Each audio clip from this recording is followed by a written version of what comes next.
Mr. Chair, are you ready for tomorrow? Election day? As ready as one can be, right? Mhm. I'm looking forward to the end of it. Yeah, I got there 2 weeks ago.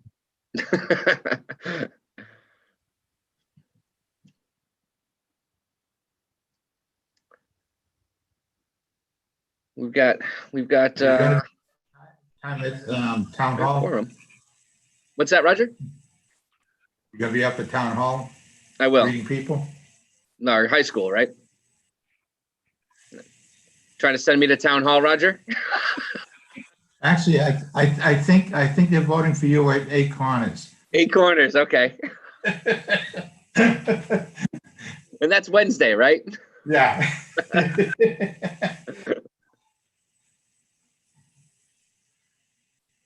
All right, I think we have quorum. Should we wait a minute or two, see if Robin joins us?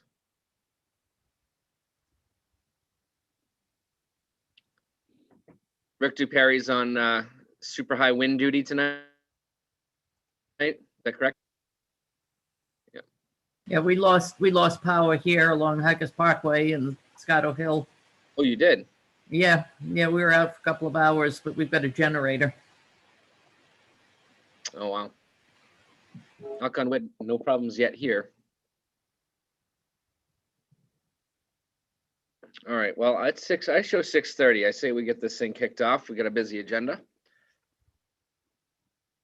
So that, I'm going to call this meeting to order. Welcome everyone to November 2nd, 2020 Town of Scarborough Planning Board meeting. This is a continuance from the Monday, October 26th meeting. We have a pretty full agenda again. The first order of business aside, actually, I'll ask for clarification on this, and maybe Rachel, you might know. Do we start this meeting like you would a typical meeting, or because it's a continuation, do we just kind of jump in? I don't know. I don't know what the rules are. I think we could probably start it as we want to. Okay, so the only thing that I would say is that we do have the minutes. We had to table it meeting. We do have minutes available for the October 5th meeting, so I guess I'll rewind us to that point. But first, I'll call the roll just to make sure we can all check in. Rachel Hendrickson. Here. Roger Beely. Yeah. Jennifer Ladd. Here. Robin Saunders. Rick Duperry. Rick Meinking. Here. All right, I'm going to show that we are missing Robin Saunders as a voting member and our first alternate, Rick Meinking. So that would make, I'm sorry, Rick Duperry. Rick Meinking becomes a voting member for this evening's event. So the first order on tonight's business is the approval of the October 5th, 2020 minutes. I don't know if everyone had a chance to review those. If you had, I will entertain a motion to approve them as presented. Second. Motion and a second. Any discussion? All in favor, I'll call the roll again. Rachel Hendrickson. Aye, yes. Roger Beely. Yes. Jennifer Ladd. Rick Meinking. Yes.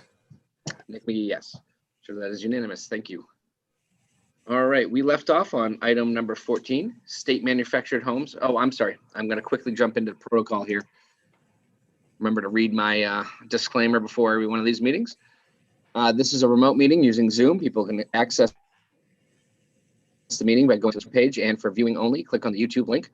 For the virtual and provide public comment at this meeting, you can click on the Zoom link. The Planning Board recommends written public comment prior to an upcoming meeting. At this time, given the remote video conference meeting format, directions can be found on the Planning Board's webpage. These are muted and must raise their hand to be called on during the public comment parts of the agenda. Please only raise your hand once it's time for public comment and not during the applicant's presentation or board deliberation. If the chair happens to drop off the meeting difficulties, the vice chair shall start running the meeting until the chair returns. All right, disclaimers over with. We are to item number 14. State Manufactured Homes, Inc. requests an advisory opinion for a miscellaneous appeal for an expansion of a legal non-conforming map R56 lots 11 and 12. Jamal.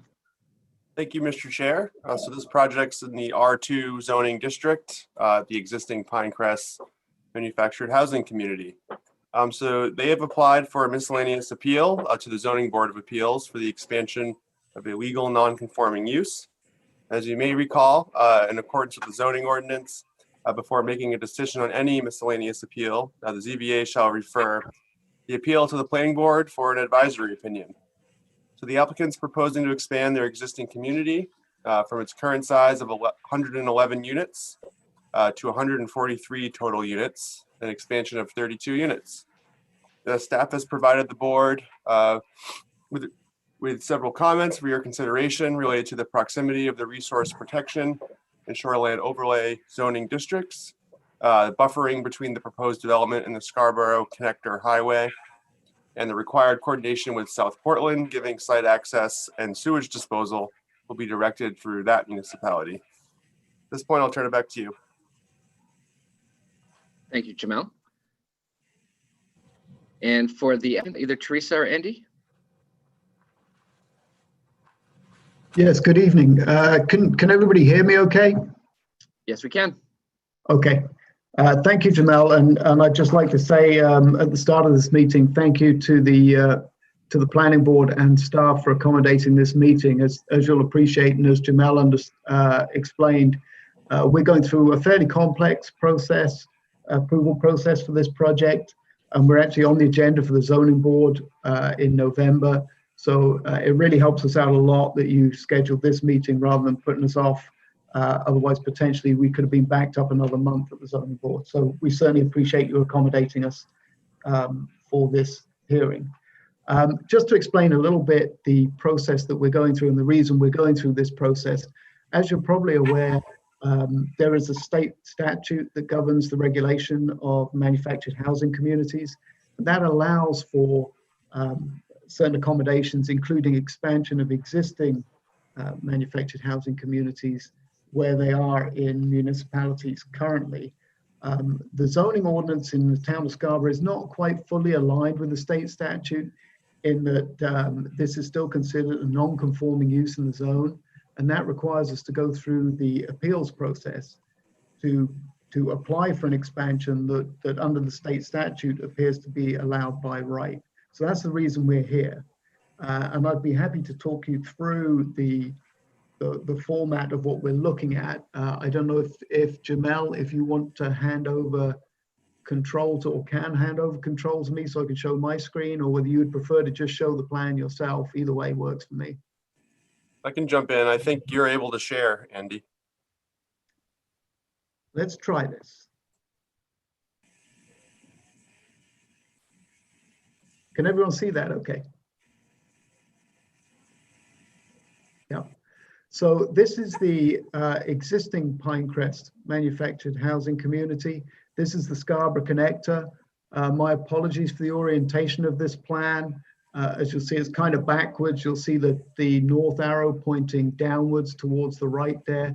Unfortunately, that's the way the survey plan was set up. So to read all the text properly, this is the way we have to orient it. So this is the Scarborough Connector. This is the existing Pinecrest manufactured housing community. And Main Street, South Portland is actually down here, which is the entrance and exit to the community. So what State Manufactured Homes is proposing to do here is to expand the community through a gap between two of the existing units out onto an upland area to the west of the existing community, and then across this land, which is actually the Portland Water District's transmission main. A 36-inch transmission main runs through here. So we have to go across there with the road and then expanding with further units on the west by the Scarborough Connector here. As Jamel mentioned, there is a resource protection zone associated with the Nonsuch River, which is right up in this corner of the site here. These are the approximate limits of the resource protection zone and the approximate limits of the shoreland overlay zone. And we can get into a little more detail of that as we get further along. Essentially, what the special exception and the miscellaneous appeals process requires us to do, or requires the planning board to consider and requires us to demonstrate, is that the proposed expansion of this use is not going to cause unhealthful conditions, and generally speaking is not going to be incompatible with any of the uses surrounding it. As you can see, The only uses surrounding where we are expanding here is in fact the existing Pinecrest housing community. The nearest residential community is actually in South Portland, right down at the bottom of the screen here. And these are the abutting streets. There are also some residences, I believe, along Main Street here, and some commercial uses along Main Street. So this is really tucked away behind the existing community, and between that and the Scarborough Connector. The existing community and the proposed expansion will both be connected to public sewer and public water. The public sewer actually drains via an existing pump station located right here in the existing community and pumps to South Portland. We have talked to the folks in South Portland, and we actually have a capacity letter. We just received the capacity letter for sewer from those folks today. We're actually meeting with Portland Water District to do some test bits on their transmission main tomorrow morning. And they have indicated that they do have, obviously they do have capacity. It's right next to their transmission main, and they're willing to continue to serve this and the expansion under certain conditions. And obviously they're a little sensitive about the crossings over this transmission main, and rightly so, which is why we're doing the test pits. And then we have to show them by what we're designing that we're not going to interfere with the construction or the operation of that existing main. I pointed out the resource protection zone and the shoreland overlay zone down in this corner. There's also a large freshwater wetland actually in this area of the site. It's between the residential community that's in South Portland and the Portland Water District transmission main, and there's a good reason for that. All the drainage from these communities actually comes out through pipes right onto the Pinecrest property, which I guess was the way things were done back in the day. So the street drainage from South Portland actually comes onto the property. Before the Portland Water District main was constructed there in the 60s, it's very likely that all this, because the land pitches in the direction towards the Nonsuch River, it's very likely that this just drained overland and ended up in the river. However, when they constructed the water main, they actually raised the land over the water main, and hence they trapped some of the drainage in here. There is an existing ditch that runs here and a culvert that crosses that water main, but a large amount of that surface water gets trapped in here, and it's eventually naturalized into a wetland. So we have had that wetland delineated, and those are the extents that are shown on the plan. That's why there is no further expansion shown up in this area. And it is really limited to the upland areas. There will be some minor wetland impacts in the areas where the existing drainage ditch, which is also naturalized, has been flagged as a wetland. And of course, for two reasons, we need to maintain that. One, just to maintain the drainage around the existing community, and two, to capture the water that comes off the new improvements. So essentially, this is the new road. This is 20 feet wide, which is what is required for manufactured housing communities. The water and sewer runs down here. There'll be hydrants on it. And what we've shown in blue are, they may be a little overstated in size, but these are bioretention cells that will serve to treat stormwater runoff from the new development. This will create enough disturbance to trigger stormwater law, so we'll be going through the state for stormwater permits, as well as having to meet the town's stormwater ordinance. And that's all a little further down the road. And as you'll appreciate, a lot of these details will get filled in as we progress a little further along. This is a fairly conceptual level plan that you see it in front of you. And so what we're asking for this evening is for some input from the planning board and a positive recommendation to the zoning board so we can proceed forward with this. I'll be happy to take any questions that folks from the board have. And I'll leave it over to you for discussion.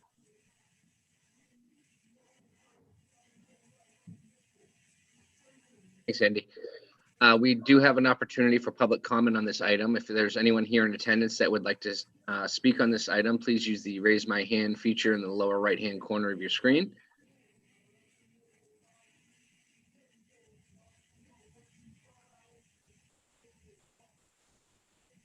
All right, seeing none, I'm going to turn it over to the planning board. Roger, do you want to kick off on this one? Sure. I actually, I have a question for the applicant, but I also have a question for Jamal. I'm kind of curious. I did take a ride through this area the other day, and this is for the applicant, I guess. The staff, one of the things the staff recommends is a robust buffering between the connector, Scarborough connector. I noticed riding through there, that area is all wooded right now. What plans do you have for dealing with the buffering along the connector? Well, I can answer that in two ways. I mean, firstly, we're keen to keep as much of the wooded area around the fringes of the development as we can, obviously. And if you've been down there, it's pretty attractive woodland. There will be some trees, and as you'll notice, there are some very large pine trees in there. And where those come close to the proposed expansion, that would obviously offer some degree of hazard towards the new houses. And they don't really offer very much shielding on the low level anyway. So we would move towards taking out anything that poses a threat to the new development, but retaining as much of the woodland around the edges as we possibly can. I think we will certainly consider, and particularly in the lots down on this corner of the expansion, we will certainly consider filling in with some new plantings lower in the some more understory type plantings. As you'll appreciate if you've been out there, a lot of the cover in this area and a lot of the woodland is fairly high. So we want some infill plantings along here. And that's one of the things that we'll certainly look at in great detail as we move forward. Okay, and the question I have for Jamal is, I'm just kind of curious, Jamal. Andy mentioned how the Scarborough ordinances doesn't line up exactly with the state's. And I was wondering if that had to do with the type of construction or the type of units. For instance, I assume that these new units will be very similar. When you drive in there, when you first go in there, if you take your very first right, those dwellings are different than the ones if you were to go left. They're more similar to the newer development down at Hillcrest. Is that correct? And that's Andy, that's what you plan to do up at the new area? Yeah, that's correct. I think what you're likely to see, and there may be some differences based on, the lot size and the lot configuration and people's choices as to what sort of units they want. But if you take a ride around Hillcrest, for example, I mean, you see some of the newer units that are going in there.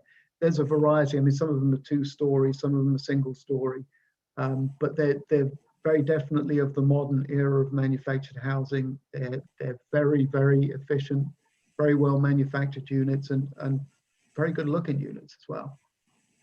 So my question to Jamal is, is there a different definition between the type of structures that are in the original phase of Pinecrest versus these newer, which look more like a conventional home? Yeah, so Roger, maybe I'll try to jump in and answer some of that question. And frankly, maybe the applicant may be even in a better position to answer the difference between sort of the newer model units as opposed to what's out there currently.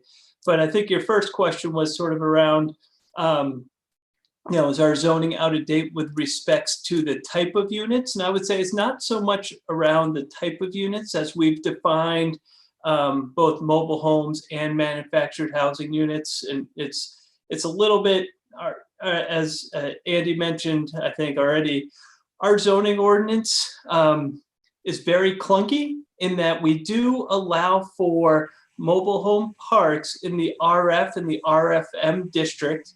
However, in those districts that we allow these type of communities, our ordinances and density provisions and other things, that's where we don't align with the state regulations. And this is actually an issue that the town grappled with. I can remember a number of years ago, I think it was back in 09 or 10, when we did a bunch of rezoning in the RF and RFM areas, and we sort of struggled and grappled with that issue. And ultimately, that didn't get resolved at that time. And it's one that, staff is aware needs to get addressed next time we sort of take a bite at those RF and RFM districts.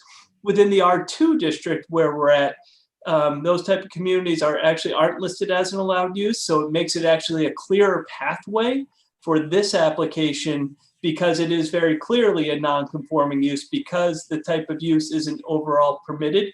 And so it actually makes sort of this pathway forward a little more clear than even if it were in the RF and RFM where we allow the uses, but yet and this is where it really starts to get complicated, where our local ordinances don't align with state statute.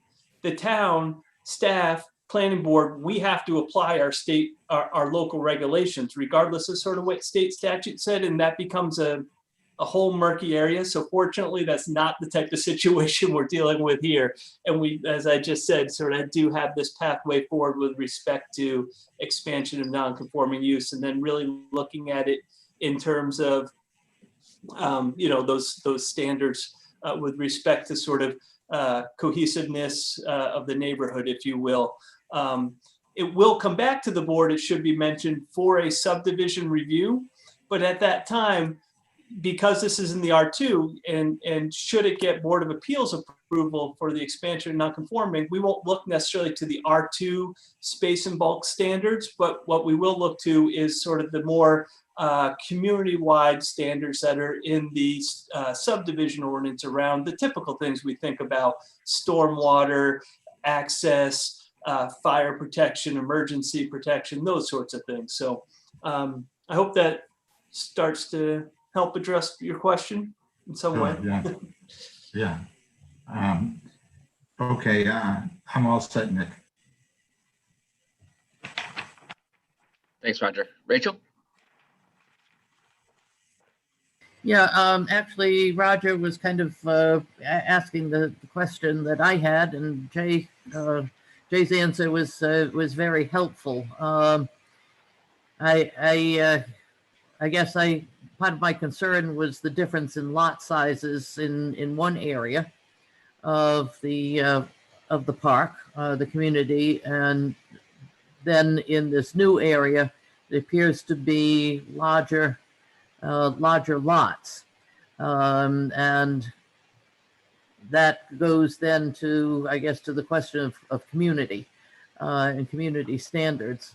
I guess one of the concerns that I have, and it's probably more to come up at the subdivision review, is the question of what the topography of the land is around there. Because as I looked at the map, it did appear as though this is not on the, I don't know whether it's the north or the west or whatever side of the Portland Water District, that the lot appears to be in need of a fair amount of grading. And given the sensitivity of the area and the Nonsuch River and the closeness to the shoreline, shoreland overlay, I would have concerns.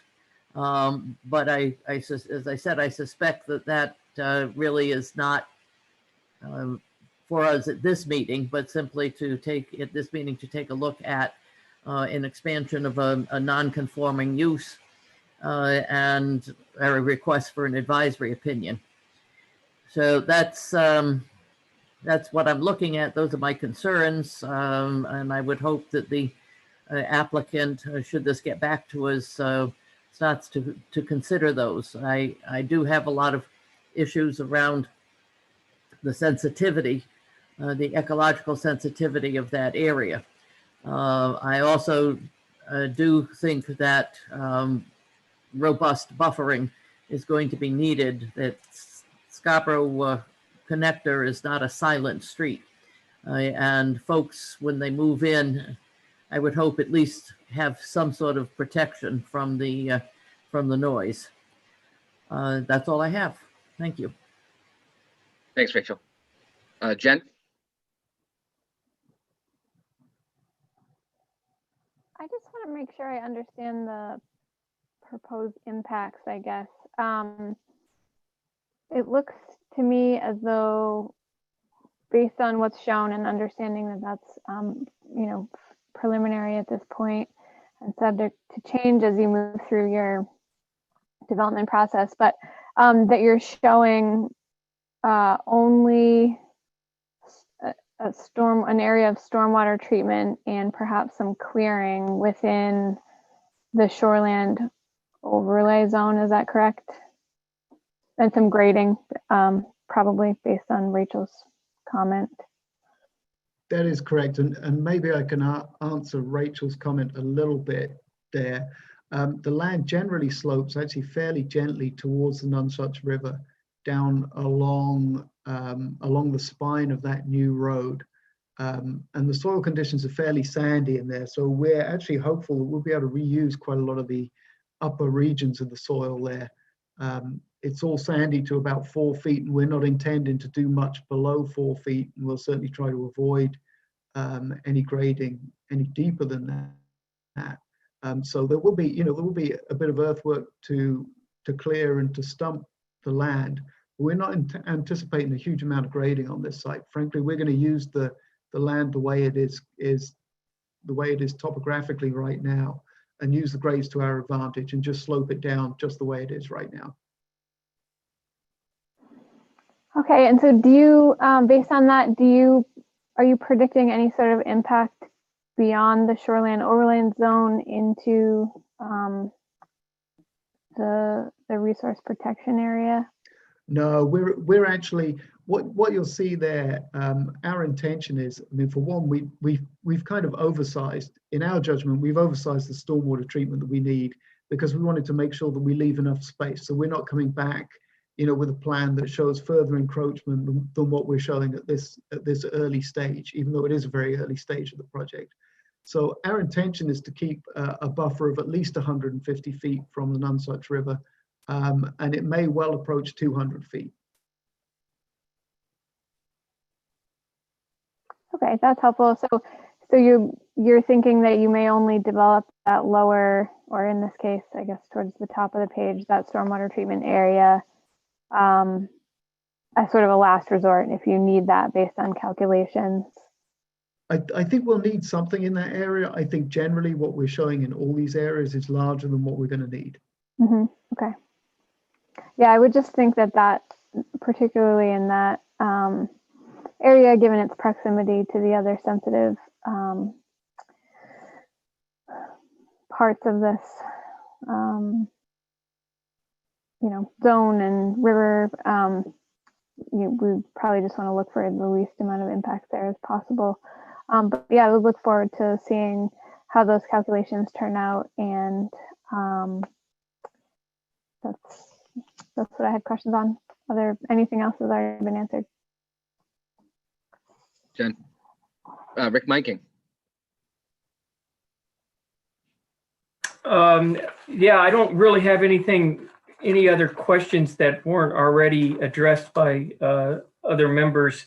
But I do think that buffering along that connector is going to be key. Just one real quick question: has this been communicated to the folks there that the road there from Topaz Drive that's going to enter into the new development, has those abutters to that road, are they aware that this is in the pipeline? Has that been brought up, or would you be, maybe talking to them prior to submitting this to the planning board for subdivision? I can't answer that question directly because I don't know, but certainly we will. And they'll certainly be aware, everybody will be aware that there is some activity going on there. As I say, we have done test pits on the site already, and we'll be doing more tomorrow at the Portland Water District. I wish I could answer that more directly, but I don't directly know whether they have been contacted or not. Okay, well, I have nothing further, Chair. I can jump in if you want about notices. As part of subdivision, the town will notice abutters within 500 feet. And we did note in our comments that it may require joint review by the South Portland and Scarborough Planning Board. So that's something we need to work with our town attorney on as it comes forward in terms of notices. Thanks, Jamel. Thank you. Yeah, I think my colleague did the bulk of this. Andy, is it fair to say, though, in reviewing the staff comments, that you're pretty much going to do your best to kind of comply with some of the recommendations if it does come back to us for subdivision review? Yeah, I don't think there was anything in there, frankly, that was unexpected to us. So yeah, they're all topics that are on our mind already. Great. All right. So with that, I mean, I think the general sense, if I misread it, please somebody on the board speak up. But the general sense here is that we would like to see this continue on to the ZBA for their review, giving it a warm endorsement from the board to get to the next level. Is that fair? Yes. Okay. Thank you. Jamel or Jay, do you need anything more formalized than that? No. Okay. Thank you very much. Thank you Good very luck to much. Thank you.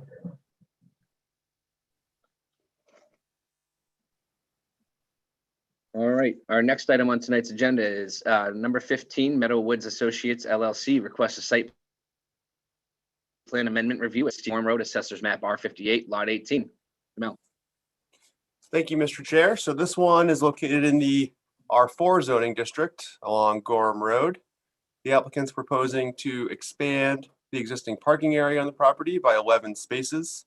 The proposal also includes a new stormwater element and landscaping.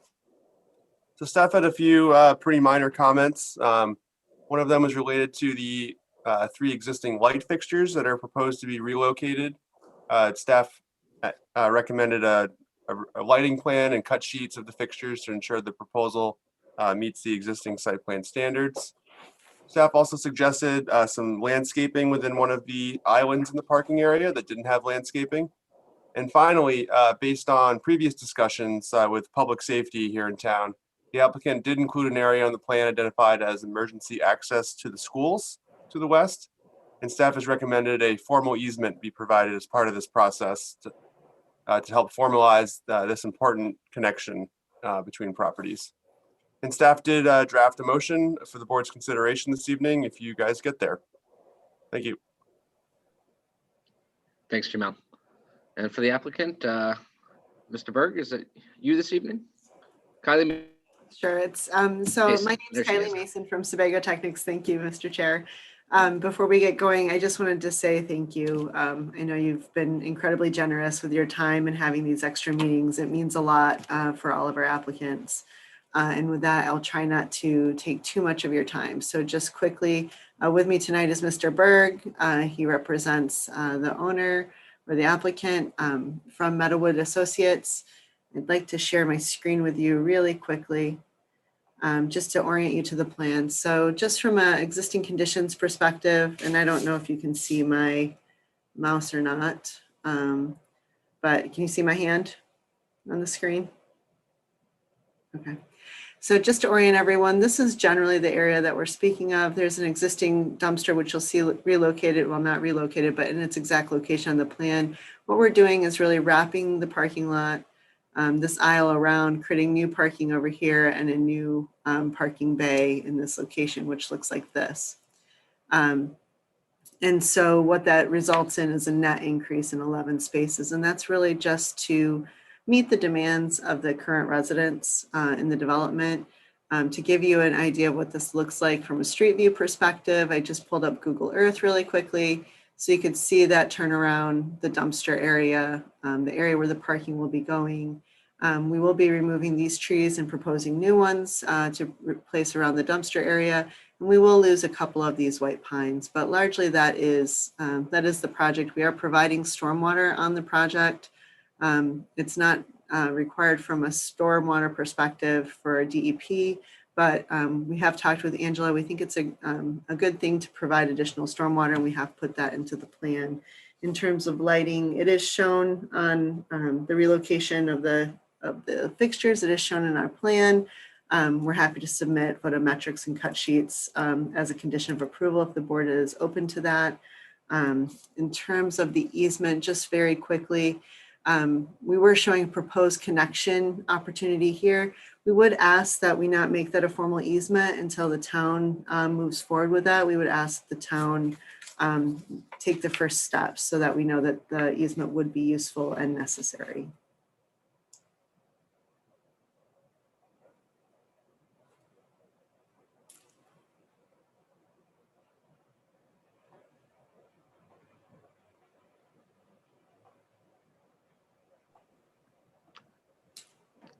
Are you all set, Kylie? I am. Sorry. All right. For this, we do have the opportunity for public comment. If you're here in attendance and would like to speak on this project, please use the raise my hand, lower right-hand corner of your app.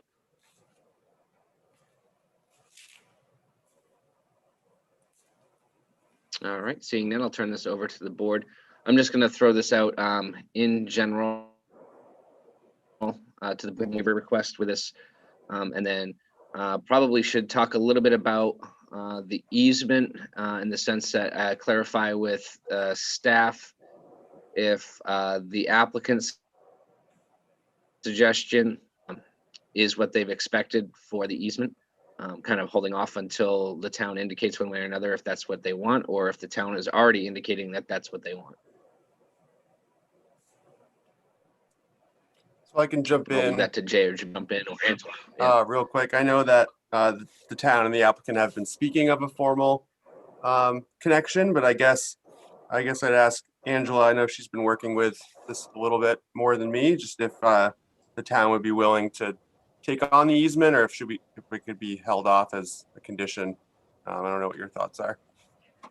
I know I met out there. I know Steve Berg is on the call, so maybe he could speak to this a little more. I know I met out there with our deputy fire chief at the time, who's no longer there, trying to figure out emergency evacuation plans for the school campus. And where the middle school and the school is set back there, it's pretty isolated in one way in and out, which is a concern for them. So I know we met, and Steve was very open to the idea and having that conversation. I will say it hasn't progressed since, so I understand the request on delaying until we have a more formal plan. However, I guess I would kind of put it back, if Steve could speak to the concerns he might have about formalizing that might be helpful. Sure. This is Steve. And Steve, again, thanks. thank you for the board meeting again tonight. Yeah, at the time I met with the deputy chief, and again, we right now have an informal bridge that crosses a little drainage ditch that separates the properties where kids go back and forth through the woods to school. And he was asked, looking in the future, for possible different scenarios, if there was a way, if a more formal roadway or something could, and that's why we showed it. But where there's no meeting road on the other side, or we don't know what's going to come in, we obviously want to work to, make this possible, but I also don't want to tie the land down to it without, giving a formal easement where there's, we don't know what we're giving it to at this point. I can make it some sort of condition that, so the town, will work together. I don't mean to make up words, but, I just don't want to put something formal there when it'll burden the property without any, reason at this time. If there's actually something coming forward, we always want to work with the town on those things. So I don't know if I can answer any better than that, but that's where we're at. So it sounds like, and I guess I would be in agreement, it's something kind of in between, right? Is there some way to, and that's where I think the planners come in, maybe to come up with some language on what that could look like, or showing it, say, on the plan, but for future discussions or something? Yeah, We've done it Right, before. it is shown on the plan for future discussion right now. Okay. And I don't know how you formulate that condition though, so. I think what we've seen in past, and forgive me, I can't remember how it's framed right now. It's been a few weeks since I looked at it, but I think it was something like future potential access, or I think the way we've seen it before might be just to say future easement for emergency access or something to that effect. Just, I think, clarifying the language just a little bit would be sort of that intermediate step. Recognizing, we, as I think Angela's already said, I think it would be, there are no immediate plans for the town to do anything. But it's really just about securing that future potential. There be the opportunity, as Angela said, to create some type of emergency pathway, whether that be a road, a pedestrian, who knows what that is. There's obviously, as was mentioned, at least some type of water feature to cross, might be some wetlands. It may never be actually feasible to build a full road, but what could be done is unknown. We haven't explored, the town hasn't explored that fully. So I think maybe just taking a look at the language that's on that plan and doing some tweaking there might be that halfway bridge. And I would say, I'm sorry. Go I would ahead. say another thing that would be an opportunity is, I think the fire department does seek a lot of grants and opportunities through that. Like if it was through Homeland Security or something like that, as far as evacuation plans and things, it would be helpful to know that the landowner is supportive of that and could maybe help in those kind of applications if they are going for grant opportunities to try to work with us on that. So I noticed that board member so Ladd. As far as Kylie and Steve, are you comfortable with some language on there saying possible future connection or easement? Absolutely. Yeah. Right, so the plan actually does have that listed exactly that way. The note was actually taken, it's a similar note that was applied in Oak Hill for a similar future easement connection. And so we use the same language that was applied at Oak Hill for this project as well. So we could change the potential future emergency access to school to it could just be future, take the potential off and call it future. I mean, it's a simple word edit, but the intention remains the same and it is recorded on the plan. All right, so I guess my next question is, Jamal, are we okay on the draft motion on the language? Was I'm working something through like it. that? Okay. We'll see what I come up with. And All I guess I might wonder if the board would be comfortable if, I think the intent is pretty clear, at least in my estimation, and I think we're very close. If the board's comfortable with staff just working with the applicant, it could be just to revise the language rather than trying to have Jamal sit there, try to pay attention to what we're talking about here and wordsmith all at once. Maybe just make the condition a little more general, and it sounds like if this is the direction the board wants to go. I saw Rachel with her hand up and Jennifer. So Rachel. Oops, there we go. I was uncomfortable with the provision of the formal easement. So I think something that allows some additional negotiation or discovery in terms of whether it's actually needed or not, something that expresses the goodwill of the parties to enter into that sort of a discussion with the town would work for me. And if it's a case of the planning board working with the applicant to come up with something that's agreeable to both of the town and the applicant, then I'm fine with that. I did have a question, and as I saw the street view, it looked as though there were mailboxes in the area that you're proposing to put the, there they are. Are they going to remain where they are? They are. This turnaround actually remains just as it was, and this would actually turn out into it. So it actually, I think, probably improves the turning radius over here a little bit, provides an alternative path around it. Okay, thank you. I was not clear on that. I have no more questions. Thanks, Rachel. Jennifer. I was just curious so when there were prior conversations regarding this property and emergency access to the school, what was where was that intended to go to? Like, I'm just looking sort of on my own off to the side. It looks like there's a turnaround or a pullout or something on Green Needle Drive. Is that right? Is that where the other end of said easement would So come out? So this is the development in this location. This is the existing parking lot here. This is the school in this location. So the proposal was to essentially directly connect Okay. into the parking lot. So where's that? Okay. But if I might, I think what during those discussions, and Angela, correct me if I go astray here, I think the fire department at the time, public safety, was really exploring sort of multiple options. I think they were looking at the end of Green Needle as well. So this really is, as we've already said, there is no defined plan. There's no clear answer. This is really about keeping options open. Preserving options. Really Yeah, what the discussion is about. sure.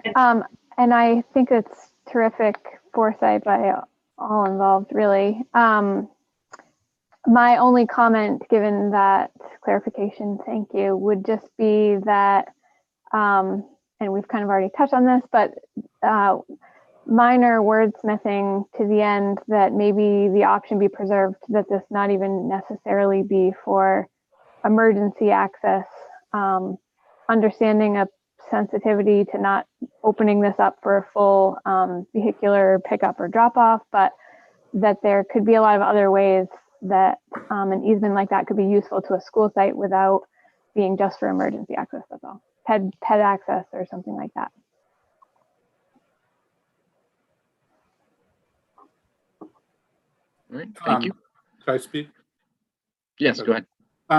Like, as I was mentioning before, there currently is a pedestrian path that goes from where we're showing that, right, approximately there, into the school. So it's informal. There's nothing in writing. Again, we don't have a problem with that if you want to do something like that. It's more of if it was going to be a road, we're a little more concerned. Sure, that makes sense to me. And the only reason I mention it is because,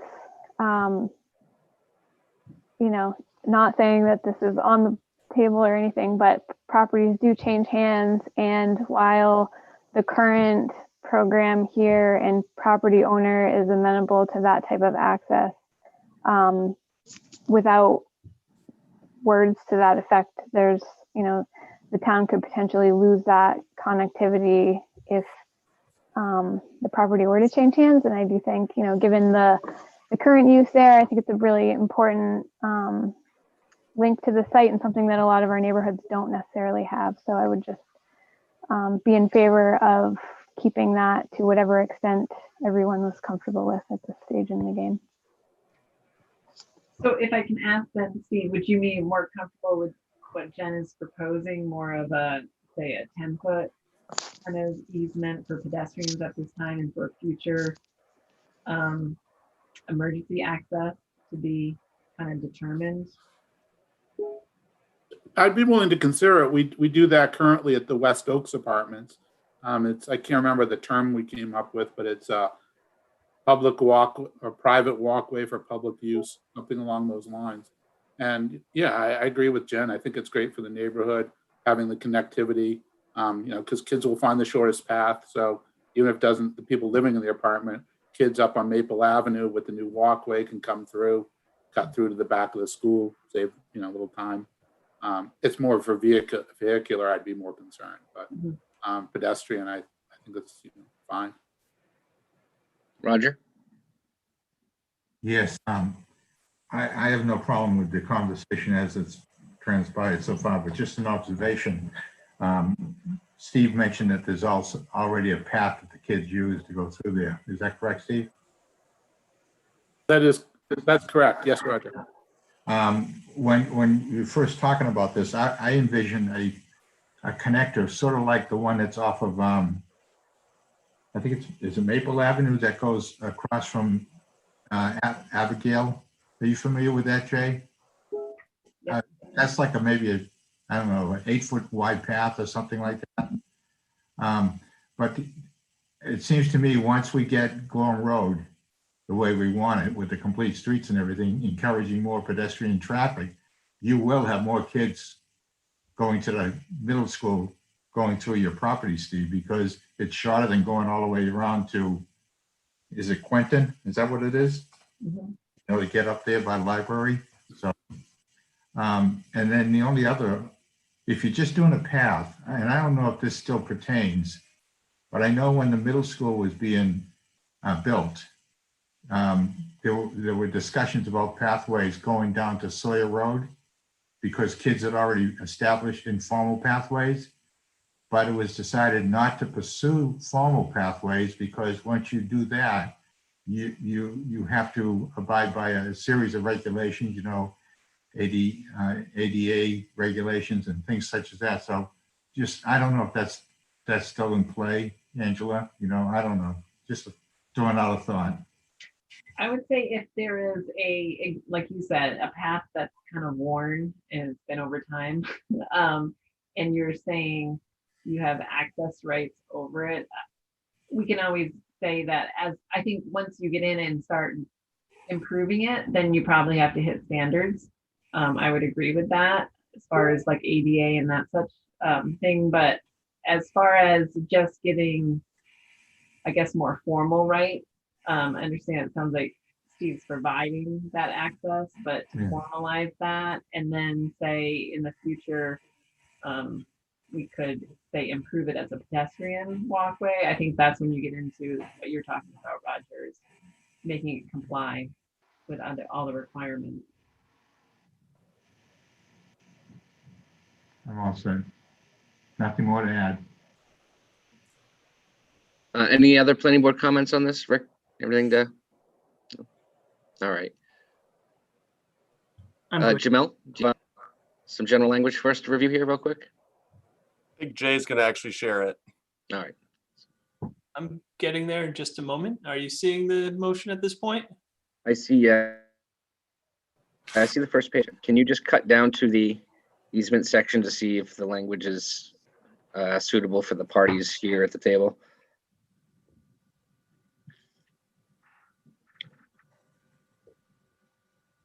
That does look like the one that I worked on. So why don't you get out of it, Jay, and I'll bring it up.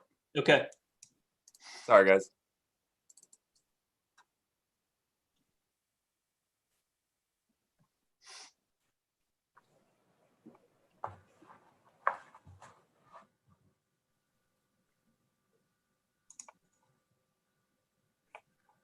You guys see this? Yes. Yes. So the new community to coordinate with the town with regards to a formal connection, emergency pedestrian, et cetera, in the future to the school property to the west as discussed with the planning board. Getting any warm and fuzzies on that? Yeah, I think that that leaves the flexibility.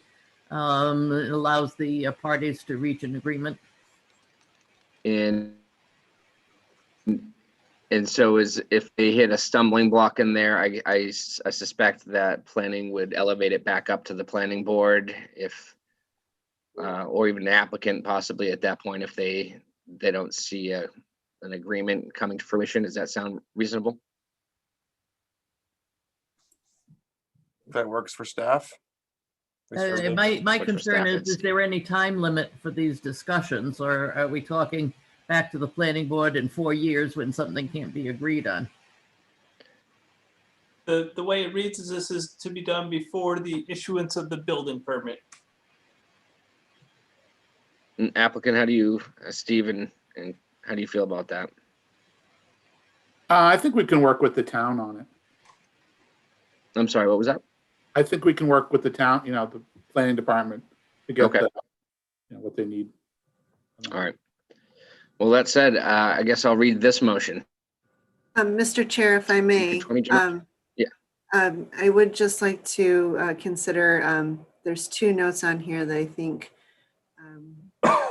And that would be note E, the wooden guardrail and other hardscape feature between the parking area and the proposed underdrain soil filter, as well as a note indicating when the lights will be dimmed on the site. I think there's some logistic concerns for the applicant that we would prefer not to put up a wooden guardrail or hardscape feature between that parking edge and the soil filter, as well as dimming lights on the site. Given the residential nature of it, I believe their preference is to keep the light levels at a safe, at a safety level the entire evening.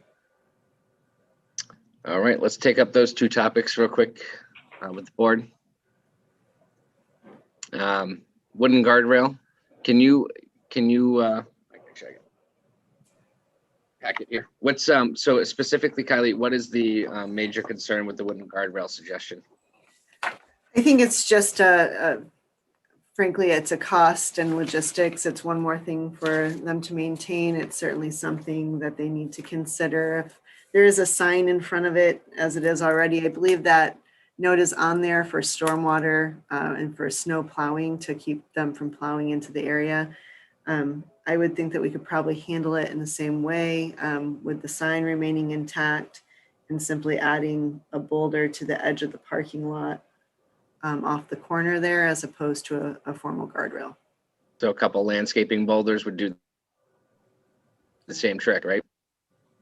I think that was the intent of the comment when you talk about something hardscape. Is a lot of times the planning board reviews, people are putting boulders there in the way, so you can't just push the snow directly in, because regardless of what Applicants. you tell them to do at 3 in the morning, they're going to push snow into that.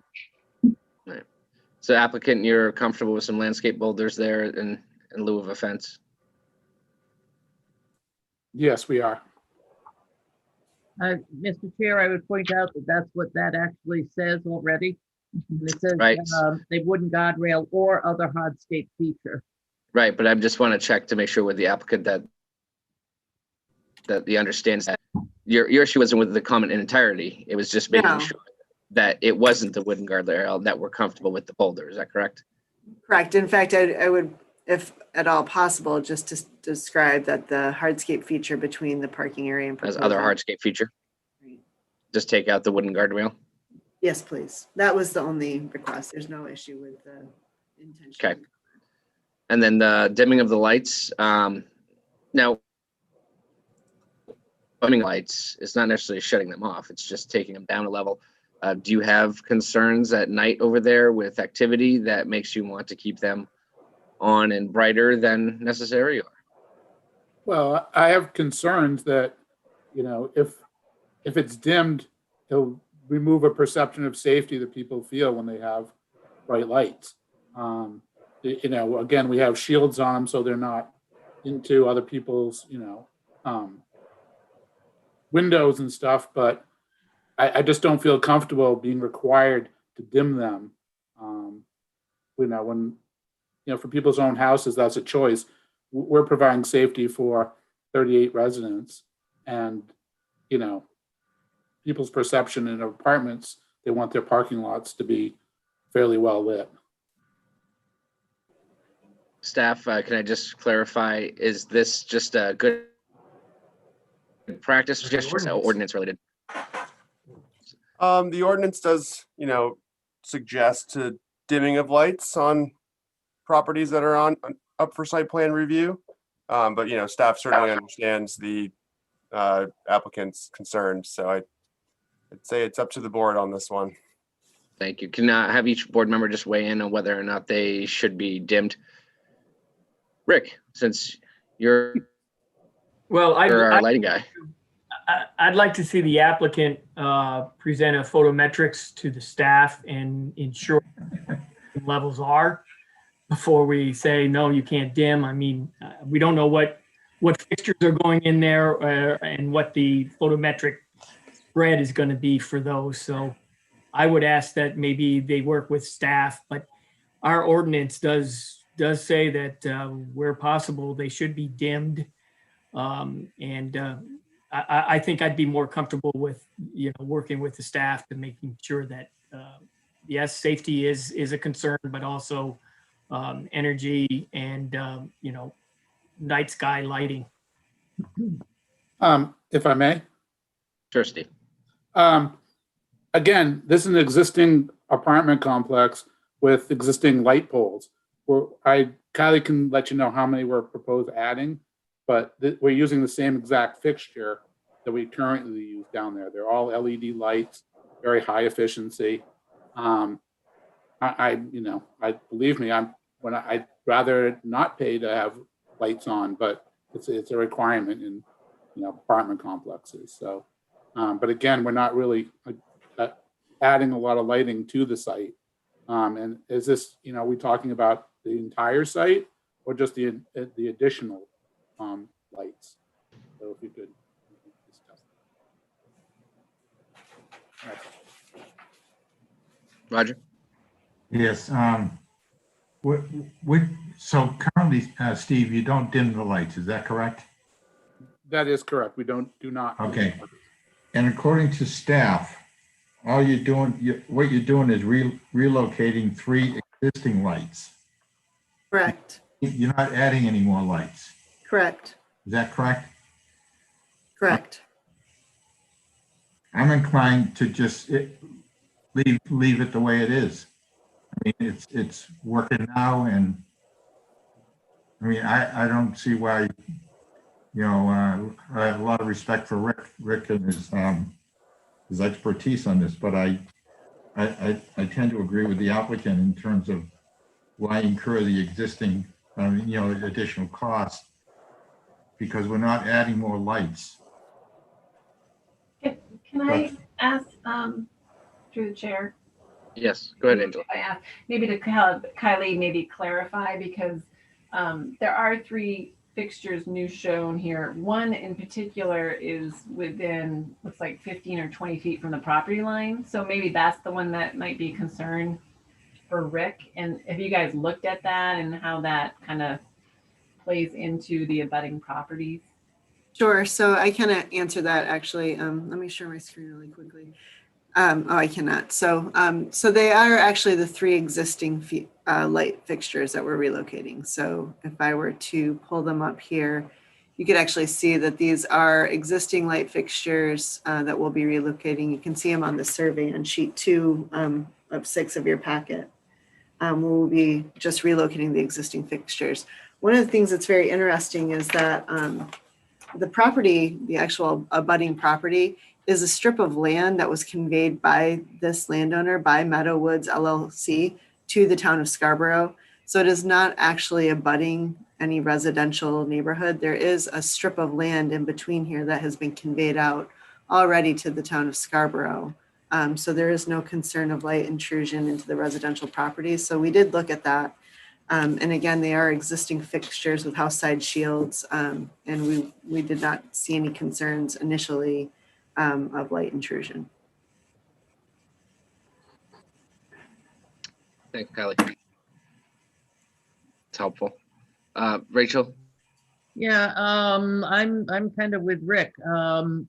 They may be the same light fixtures, but they are being relocated. I notice on the proposed motion, you have a lighting plan and cut sheets of the existing light fixtures to be relocated. I assume that that's not a problem. No, we have the cut sheets. We're happy to provide photometrics. I think the issue is just, and I'll use my own office as an example. For example, there are no lights in that parking lot on right now. And when I leave here, my perception of safety is going to be very different leaving my office to go to my car this evening. And so I would just state it that way. And I understand that. And we're talking that the lights be dimmed at some point, not turned off. So I understand your concern about safety, but I'm not clear about the concern about dimming the lights at a certain time. Other apartments have that dimming. We've required that, and it is suggested. It actually probably saves money rather than keeping the lights on full force. So I'm unclear about the concern, and I'm with Rick that we need some dimming. Thanks, Rachel. Jennifer?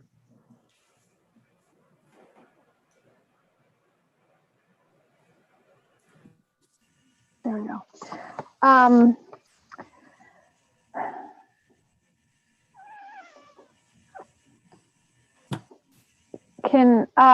I just have a question about what percentage of, so obviously the plans that are submitted are with regard to this parking lot expansion, and then on the cover sheet you sort of have an overall view.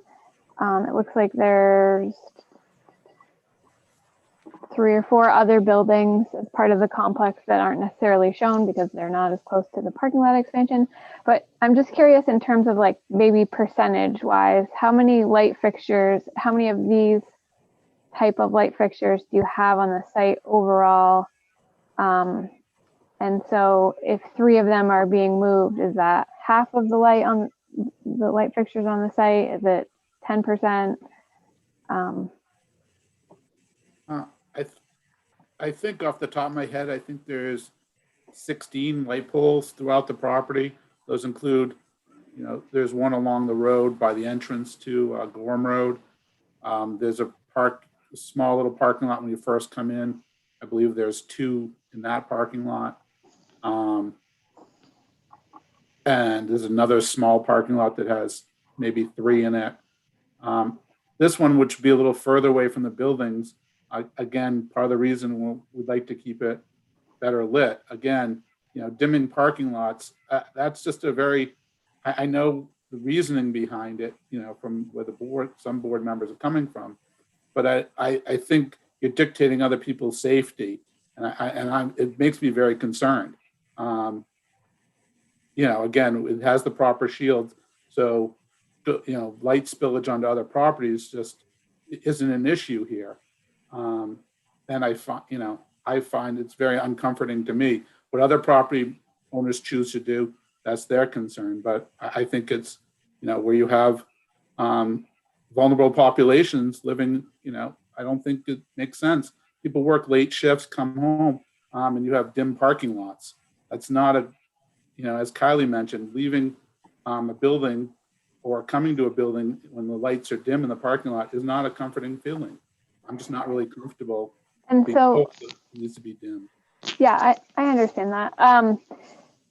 And so just a clarification, because we don't have it open in front of me, is there ordinance language that the lights have to be dimmed, or that it's at the discretion of somebody else? Yeah, I can answer that question, Jen. Nick, if it's okay. It suggested that we use timers or something to that effect. I think one of the questions really is, I haven't seen the photometrics plan. I don't know that staff's seen a photometrics plan. So I think it goes really back to Rick's initial comment, Rick Meinking's initial comment is without knowing how bright this parking lot is. Maybe once we see a photometrics plan and understand what the fixtures are, I think we certainly hear the concern about safety and not, we understand about going completely dark. That's, I don't think the question for this application. It's really about what is the right level. And maybe the level they have is, already at a low enough level. It's the unknown right now, I guess, is really more the issue rather than, again, we completely hear and understand Mr. Berg's concern about the residents he has living in his complex. That makes total sense, certainly.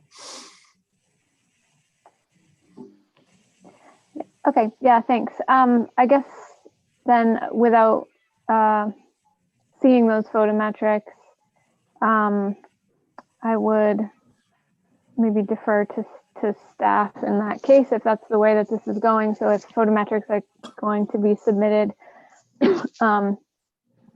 to the staff at a later date, I can't quite see that. Yeah, I think that as written, that's fine. And if there's an issue beyond that, I would, trust that staff would bring it to the board if necessary. But generally, the comments about, understanding where the start level is and then having a discussion from there about both site usage and other environmental concerns in terms of lighting. If I could jump in, I just edited condition 1B. It's not, doesn't need to be read that way, but I just wanted to throw that out there as maybe a possible solution, Mr. Chair and board. Yeah, I appreciate that, because I think here we should offer a little flexibility, given the applicant's concerns, and take them into account. I think the cut sheets are going to help you out when you have a chance to look at it. Additionally, I'd like to note that F just says you want to plan out indicating what time the lights will be dimmed. It doesn't really clarify whether it's a 1/10 of a lumen. It doesn't say it was at 3 a.m. I think a lot of flexibility with the way this is written here to kind of try to work this out with staff once they see the cut sheets. Is that fair? That's fine with me. All right, great. So with that said, Kylie, are you all set here looking at the rest of these? That's great. Thank you so much. You've been very generous with your comments and time. So with that, if you could scroll up a little bit for me, thank you. I will move to the site plan amendment titled Meadowwoods Parking Expansion as depicted on the plan set prepared by Sebago Technics dated 9/25/20 with the following findings, waivers, and conditions. Findings: the applicant is proposing to expand the existing parking area on the property by 11 spaces. It also includes landscaping and stormwater management provisions. Property is located at 62 Gorham Road and will utilize existing frontage. Property is located within the residential R4 zoning district. Planning board has reviewed the application and supporting documentation. Design of the site plan adequately addresses the site plan review and zoning ordinance requirements for the site utilization and layout, access, internal vehicular movement, parking, pedestrian ways, landscaping, stormwater management, lighting, architecture, signage, utilities, and storage. Waivers: 1, proposed parking aisle width of 22 feet. Conditions: 1, prior to issuance of a building permit, the applicant shall revise the plan set to include A, additional landscaping provisions within the western parking lot island. B, a lighting plan and cut sheets of the existing light fixtures to be relocated. The applicant and staff shall coordinate on whether dimming on the site is appropriate. C, snow storage areas. D, a dimension for the easterly parking side. E, hardscape feature between the parking area and the proposed under drain soil filter. F, the standard site plan note. This shall be reviewed and approved by the planning department. 2, prior to the issuance of a building permit, the applicant shall A, address the civil peer review comments in the memo dated memo from Woodard and 10/22/20. 3, B, continue to coordinate with the town with regards to a formal connection, emergency pedestrian, etc., in the future to the school property to the west, as discussed with the planning board. Prior to the start of construction, a pre-construction meeting is required. Meeting shall include appropriate town staff, the developer, and their site contractor, and is to be coordinated through the planning department. That's the motion. Do I have a second? I'll second it. Thank you, Rick. Any further discussion? Seeing none, I'll call roll. Rick Meinking, Yes. Jennifer Ladd, Yes. Rachel Hendrickson, Yes. Roger Beely, Yes. Nick McGee, yes. Sure, that is 5-0.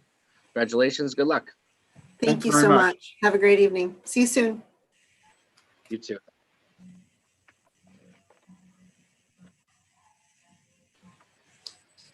Next item on tonight's agenda is Thomas Gariepi and Bethany Brannon request a subdivision amendment review for the Riverwood Assessors Map R3 lots 1732 and 1733. I as chair am going to recuse myself from this discussion. This is a neighbor and friend of mine, so I will turn the rest of Rachel to run for this part. Thank you very much, Mr. Chair. Jamel? Thank you. So this project's in the RF zoning district within the western portion of town. The applicant's proposing to reconfigure the common property line of lots 32 and 33 within the existing subdivision in order to correct an existing property encroachment due to the construction of a shed and fence. So the applicant has also indicated that they placed a shed within the 25-foot wetland buffer as depicted on the approved subdivision plans. In reviewing the public file here in the office, the site is subject to a Maine DEP permit, which identifies a 25-foot wetland setback requirement. Staff suggests that the applicant update the board on any correspondence to date with DEP, as the wetland setback and buffer is a condition of the existing approval for the subdivision. Staff has also noted that it appears that the location of the shed will not meet the required 15-foot side yard setback based on the delineation provided on the plans. So staff is not connected with the applicant in regards to the existing DEP permit. So final action should not be taken by the board this evening until correspondence from DEP is provided. Turn it back to you, Mr. Chair. Ms. Chair, sorry. Thank you, Jamel, and for the applicant. Thomas, is that, are you doing it for the applicant? Yes, ma'am. Thank you. In your discussion, could you please talk about the status of the any Maine DEP conversations? I've made tried to contact them a couple of times. And have got no response on the on-call status people there. I really did think it was a DEP issue, is it? I'm sorry, can- there's kind of a hiccup. Can you hear me? in your, Do you want me to jump in, Rachel? yeah, I'm hearing some feedback and a hiccup there. Go ahead. Sure. So yeah, staff did review the file here in the planning hear them. department. Can you hear me?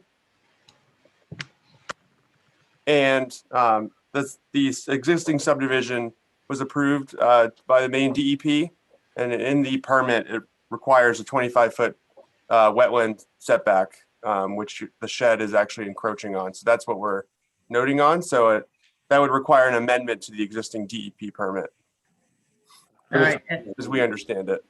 But it was my understanding that the 25-foot setback is more of a local zoning ordinance than a DEP issue.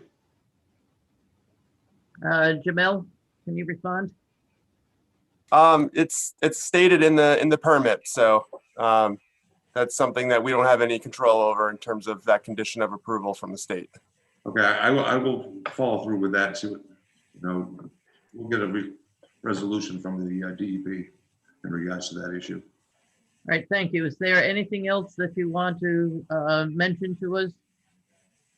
Well, the only other thing is that I'm not sure what you have from, you've only got the package that we submitted, and since then we've had the property redelineated by Mark Hampton, who did the original delineation. And the findings was that it reduced the impact of the buffer down to like 2.9 feet of the shed being in there, not the complete shed as shown. And the other comment regarding the setback, we're looking at a 16-foot setback around that shed. It's pretty hard to tell with the scale of that to get it correct, but I'm going to show you at 16 feet. I can show you my screen and show you exactly that if you'd like to see it. Yes, I think the board would. Thank you. Jamel, can you help him share screen? Are you able to share, Tom? Give us a second here. How's that look? Upside down, but yes, okay. As you can see, the green line is the 15-foot setback. And I actually went 16 foot around the shed to make sure that we did meet the setback there.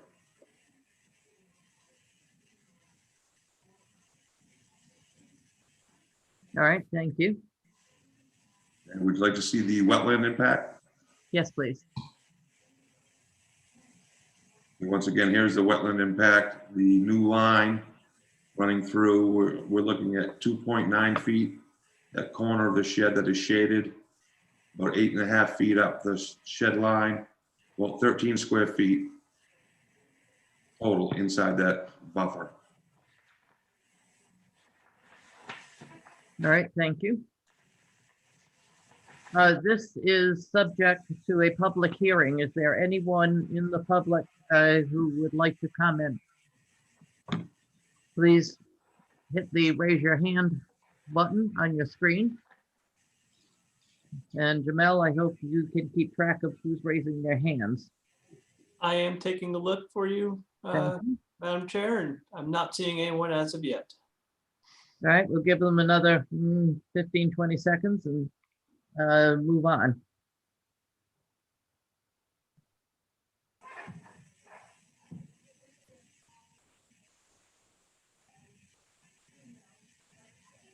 All right, hearing no comments, no public comments, let's go to the board.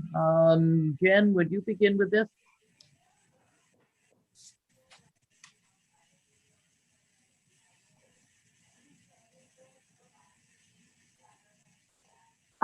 So do I understand correctly that we do not have the ability to waive even a 2.9 foot infringement on the 25-foot DEP buffer? So it's really a matter of, it's not so much of whether you have the ability to waive or not, it's the statement from the DEP permit. So it's Okay. really, it's not a local requirement. So one of the things that the board would be asked to amend is on the local subdivision plan, it requires 25-foot setback. So that was something that the planning board at the time of this application had recorded on the plan. So that's what our local amendment would be. But I think that the standing question is, and I think, it might have been mentioned, this was a precursor to our conservation subdivision. This was approved under sort of this precursor language that didn't have that sort of strict 25-foot setback that we have today. But it did sort of set up around wetlands protections and buffers for other open space, so again, I think, the primary question is really how's the DEP going to react? I think barring a DEP decision was certainly, I think, given the modest modifications they're looking for, probably, inform any local decision, but. Okay, so DEP will or should weigh in on whether or not this constitutes an amendment to the overall permit for this site. And then based on that, we would just tailor any approval from the board accordingly. Is that right? Certainly could. Again, I think that's probably about right. Again, the board would need to make a local decision on the request, but. Can I speak? Can you hear me? Please, go ahead, Thomas. We've looked at moving the shed and trying to alleviate this issue, but we're looking at approximately $7,000 to $10,000 just to move it that little bit due to the plumbing, the electricity, and everything that's in the infrastructure tied into the pool with that. We will contact DEP. I'm hoping that this doesn't affect our ability to at least get the property lines taken care of, because this is quite a dynamic project, trying to get releases from neighbors, mortgage companies, things of that nature, and just trying to keep this ball rolling along. That's where we're at there. I mean, if worse comes to worse, we're gonna end up moving the shed. But I mean, I would have thought that 2.9 feet, but I don't think we're asking for very much. If you'd like us to go to DEP, I will do that route, but I don't know how much time and effort we want to spend with that. I believe what I'm hearing from Jay is that you actually do need to approach the DEP. Is that correct, Jay? Again, this is part of the standing DEP site law or stormwater permit. I think it was actually a site law permit. Again, forgive me, I don't have the file right in front of me, but I believe it's part of their site law permit for the overall subdivision. And again, typically, our subdivision ordinance talks about having state and local agencies signed off before making decisions. And I do think, one of the things that would be difficult if this board made a decision and had a recorded plan that was in contrary to a standing state agency permit, that then we have a standing conflict that would probably be more complex than the issue that's before us today. So I think that's where staff's comments, Jamel's comments about having DEP weigh in to help inform a local decision is really probably the, as far as staff sees it, the correct steps. I appreciate that. So what that would mean then is that there are actually two issues remaining before the planning board. And the first is whether the new delineation showing a 16-foot setback takes care of the required 15-foot side yard setback requirements, and whether we're satisfied that that does meet those requirements. And that we also, I believe, agree that the property lines may be reconfigured as they're shown in the plan. Is that your understanding, Jay? And what's left? Trying to find my mute button. Yeah, so it does appear that they've now indicated clearly that they're going to meet that standard 15-foot setback. That's a minimum, space and bulk requirement that, the board has no discretion with. So that's good that they've been able to address that issue. So again, I think it boils down to that primary question. And do we need to weigh in on the new lot configuration? That appears to be fine. All the lots would meet the requirements with the reconfiguration as proposed. All right. Does the board have any other questions? Any questions from the other board members? Roger? Yes, to the applicant. When did you submit the request to the DEP? I've called them a couple of times. Randomly, I'm going to say as soon as I receive the notification from staff addressing that, that's when I started making the phone calls. I have not reached out to them in the past few days. It's been like once a week trying to get a hold of whoever's on staff, but the COVID thing has really hit DEP pretty hard. They're all working from home. Potluck. Yeah, that's what I just, so basically it's just recently then you've been trying to reach them. Ever since I got the staff review comments. Oh, okay. This was a DEP issue myself. So it sounds to me like our hands are kind of tied until we get a clarification from DEP then. Are we only tied in regards to with the location of the building? I mean, can we get approval for the lot line configuration? And if DEP says we have to move the building, we move the building and we're in compliance. I guess what we're trying to do is not move the building. But if we have to move the building, I guess we're gonna have to move the building. Yeah, and we're talking about just that one corner of the building that would infringe. One little corner. I can show you that picture again. It's not much. It's 12 square feet, 13 square feet tops. That area right there. Yeah, the shaded area. Correct. Yeah. If I could cut it off, and I know Tom would probably cut it off, but there's just too much infrastructure underneath there with electrical. That's right where the electrical panel is. Well, all right. Let me ask Jay, is it possible to bifurcate this? We have a submission that essentially contains 3 elements of review. We cannot come up with a final decision until we hear from the DEP. It appears, and we can take a vote if we need to, that the board is satisfied that the 15-foot setback requirement has been met. I have not heard any objections to the change in the lot lines. It simply remains in the hands of the DEP. Is there any action that we can take tonight to allow the homeowner, property owner, to go forward with whatever settlement he may need to do in terms of lot lines?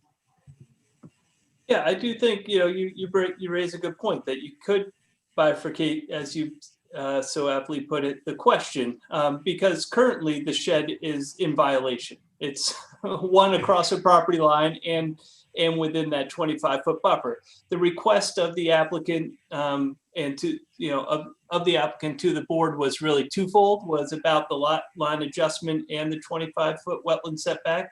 If they're saying at this point, we withdraw the 25-foot wetland setback question and really are just looking for the lot line adjustment, certainly I think the board could make the motion to approve the lot reconfiguration and leave the 25-foot wetland buffer as it is on the plans. And then that would, the same violation of that condition would be in place, you know, this would just be around the wetland. And essentially we could, working with the applicant, sort of get something on record that, look, we know we have a standing violation, work through your DEP process, you know, we got to correct it, right? And so we can work to a corrective measure. If they're able to get a DEP approval to reduce that 25-foot wetland setback, they could come back to this board for that request alone. If DEP says no way, well then, you know, they'll need to deal with corrective measures, however they deal with that. So I do think the board could deal with just the question of the lot configuration. I think, again, so staff would have to go back and look at the plans that have been submitted. We may need to revise the plan that's been submitted, just given some of the notes that are probably on there, and clarity of record are really around what's being approved. Because again, really the two questions were intertwined on the application, I think, in the notes on the plans. But the board's comfortable with just, again, the lot reconfiguration. That's certainly something you could deal with this evening and leave the question of the wetland setback buffer for a future deliberation. Roger, just a moment. Let me ask the applicant if that procedure would be helpful, or do you want to come back with everything at the same time? I think that on our half, I think that'd be helpful to keep the other parts of this project moving along and regarding getting releases from mortgage companies and things of that nature.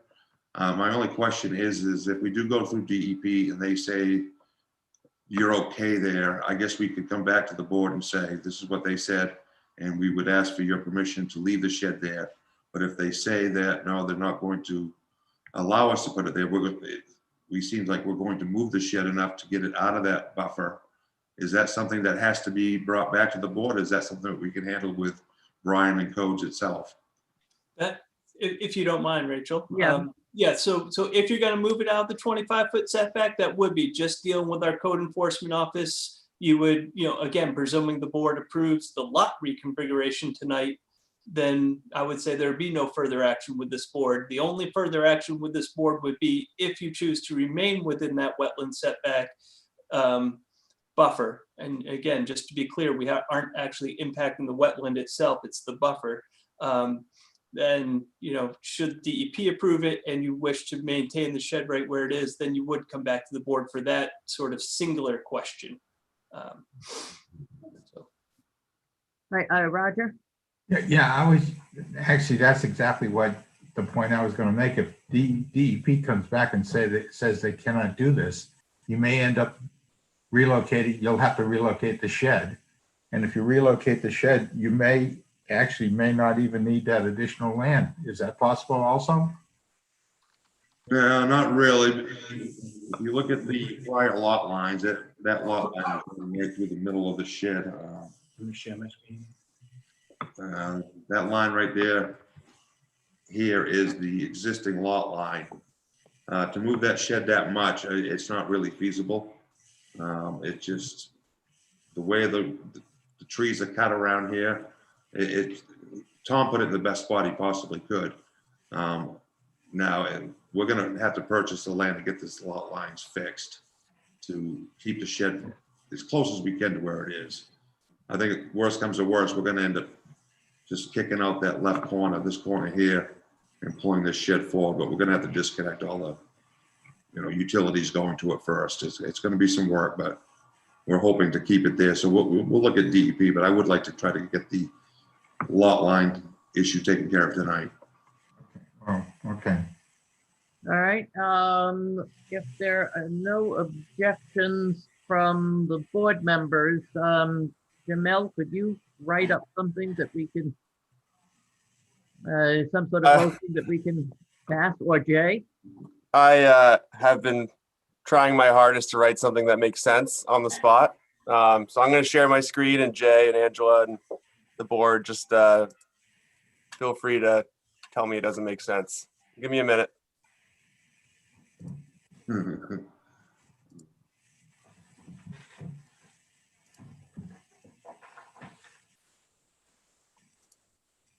guys read it okay? Take your time.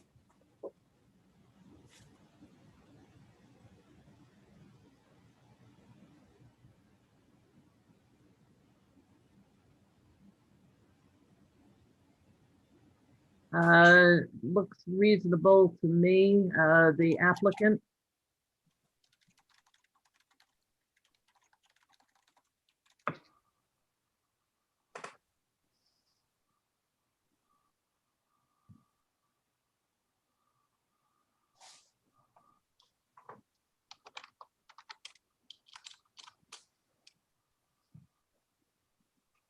If there are no edits or complaints, and this is acceptable, Hold on just a second, let me just read that.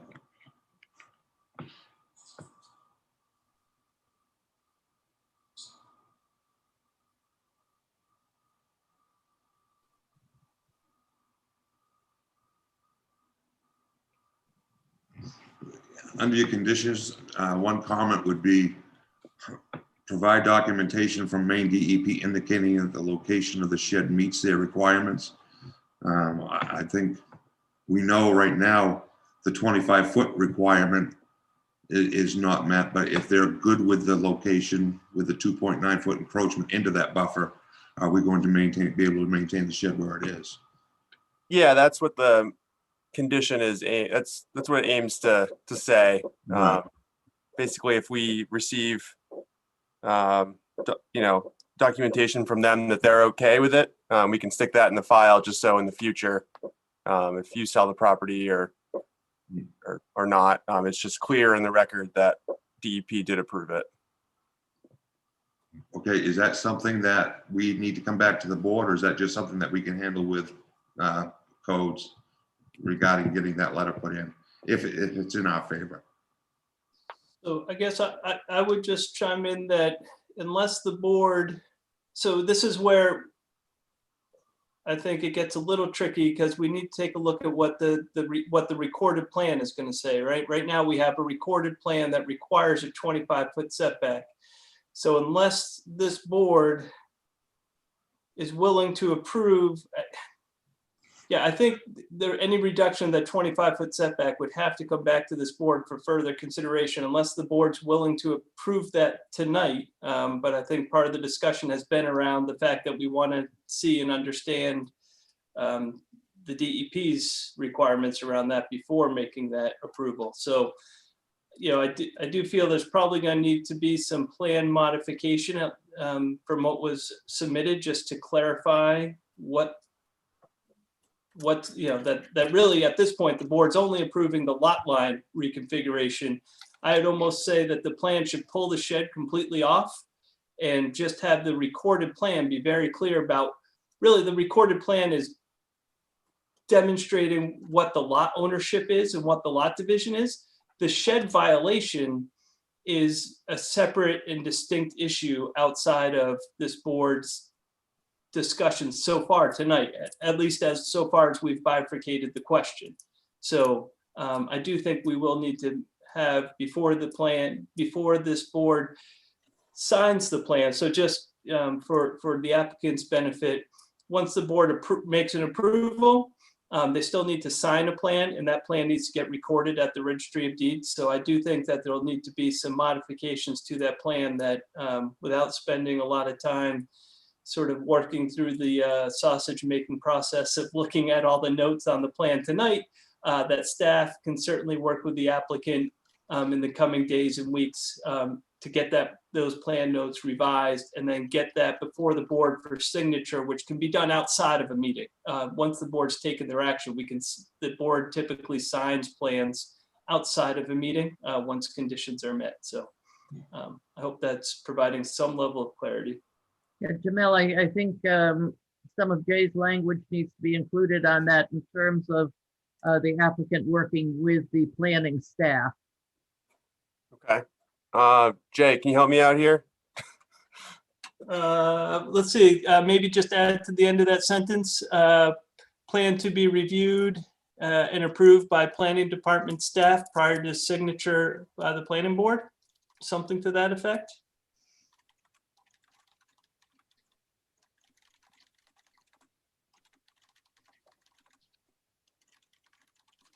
I know the English teacher, Miss Hendrickson, is biting her tongue. I'm checking These for, things, but, I'm checking for the hopefully commas, she's gonna get. checking for the commas, the spelling and stuff like that.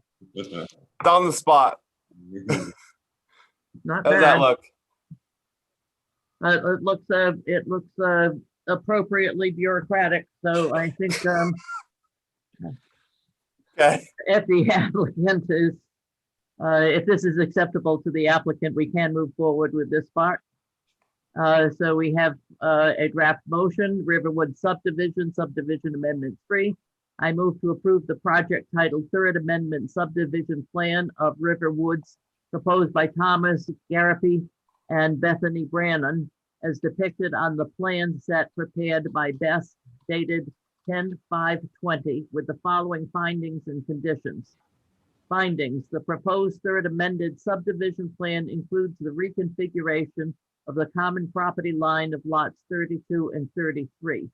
The subdivision is located within the RF zoning district and is further identified on the town of Scarborough tax map as map R3, lots 1732 and 1733.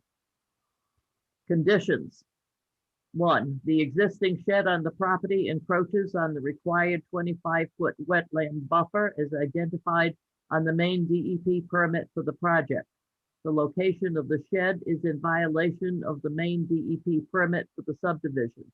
The applicant shall provide documentation from main DEP indicating that the location of the shed meets their requirements or relocate the shed outside of the wetland buffer. 2, the subdivision plan shall be modified in accordance with the planning board's deliberation. The plan shall be reviewed and approved by the planning department prior to the signing of the subdivision plan for recording. Do I have a second? Second. Okay, seconded by Jen. Let's do a roll call. Roger Beely, Yes. Jennifer Ladd, Yes. Rich Meinking, Yes. Rachel Hendrickson, yes. And note that Nick McGee has recused himself from this. This has passed unanimously. I hope this enables you to move forward. And we will see you, or the planning staff will see you as you start to get this resolved with the DEP. Thank you very much. Well, thank you. Thank you very much. Thank you, everyone.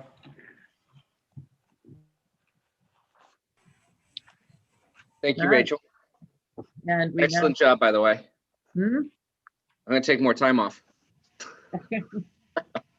we now turn this back to Mr. McGee. All right, next item on tonight's agenda is the Gables LLC requests a preliminary subdivision and site plan review for Lot 2, the Town Center Residential Subdivision with the Downs, Assessor's Map U39, Lot 2. Jamel? Thank you, Mr. Chair. So this is located in the CPD zoning district, Lot 2 of the Town Center Residential Neighborhood Subdivision at the Downs along Scarborough Downs Road. The applicant's proposing to construct two 4,513 square foot, 3-story, 12-unit residential condominium buildings and one 2,400 square foot, 3-story, 6-unit residential condominium building. The proposal also includes 2 parking garages that will consist of 16 enclosed parking spaces at the rear of the property. So staff did note that the applicant's proposing a total of 67 off-street parking spaces for the project. And we did suggest that the applicant consider eliminating the 6 proposed spaces in the parking bank adjacent to the site entrance, given that 57 spaces are required for the project. Staff did also recommend the applicant consider installing a raised crosswalk adjacent to the parking garages, given the straight parking lot layout and the potential site conflicts given the locations of the garages. And staff also noted that there appears to be an opportunity for additional plantings within the southerly portion of the site to help create some more visual interest and buffering between the property and the existing property south of the project within the Enterprise Business Park development. And I think at this point, Angela is going to speak to a few comments about the easements on the property. Thanks. I just wanted to clarify, I think more so for the applicant, because I know the designer and myself went through quite a lot of back and forth during subdivision. Really, my focus is on making sure there's access to the stormwater BMPs and the outfalls associated with them so that they can be maintained in the future. And so it's just looking for a little bit of clarity, which I know that, as I said, Goral Palmer is aware of that concern and trying to get access to those locations and making sure that maybe staff understands a little better about whether we are proposing to amend the easements that were associated with the subdivision or if additional easements will be provided now that we know the layout for that site. Before it was a blank slate, so we were just kind of guessing at some locations for easements and access points. Now that the buildings are being sited and parking lot is being formed around it, trying to figure out, is that just additional easements or is that modifying our previous approvals through subdivision? That's it. Dan? Great, thank you. Dan Bacon here on behalf of the Gables LLC. And I also, like other applicants, want to thank the board for all the time that you're spending in this extra meeting. It's super helpful. I know the hours you're putting in. So we're very appreciative, and I'll try to be short and sweet while also answering all the staff's questions and presenting the site pretty efficiently here. I'm going to quickly share my screen.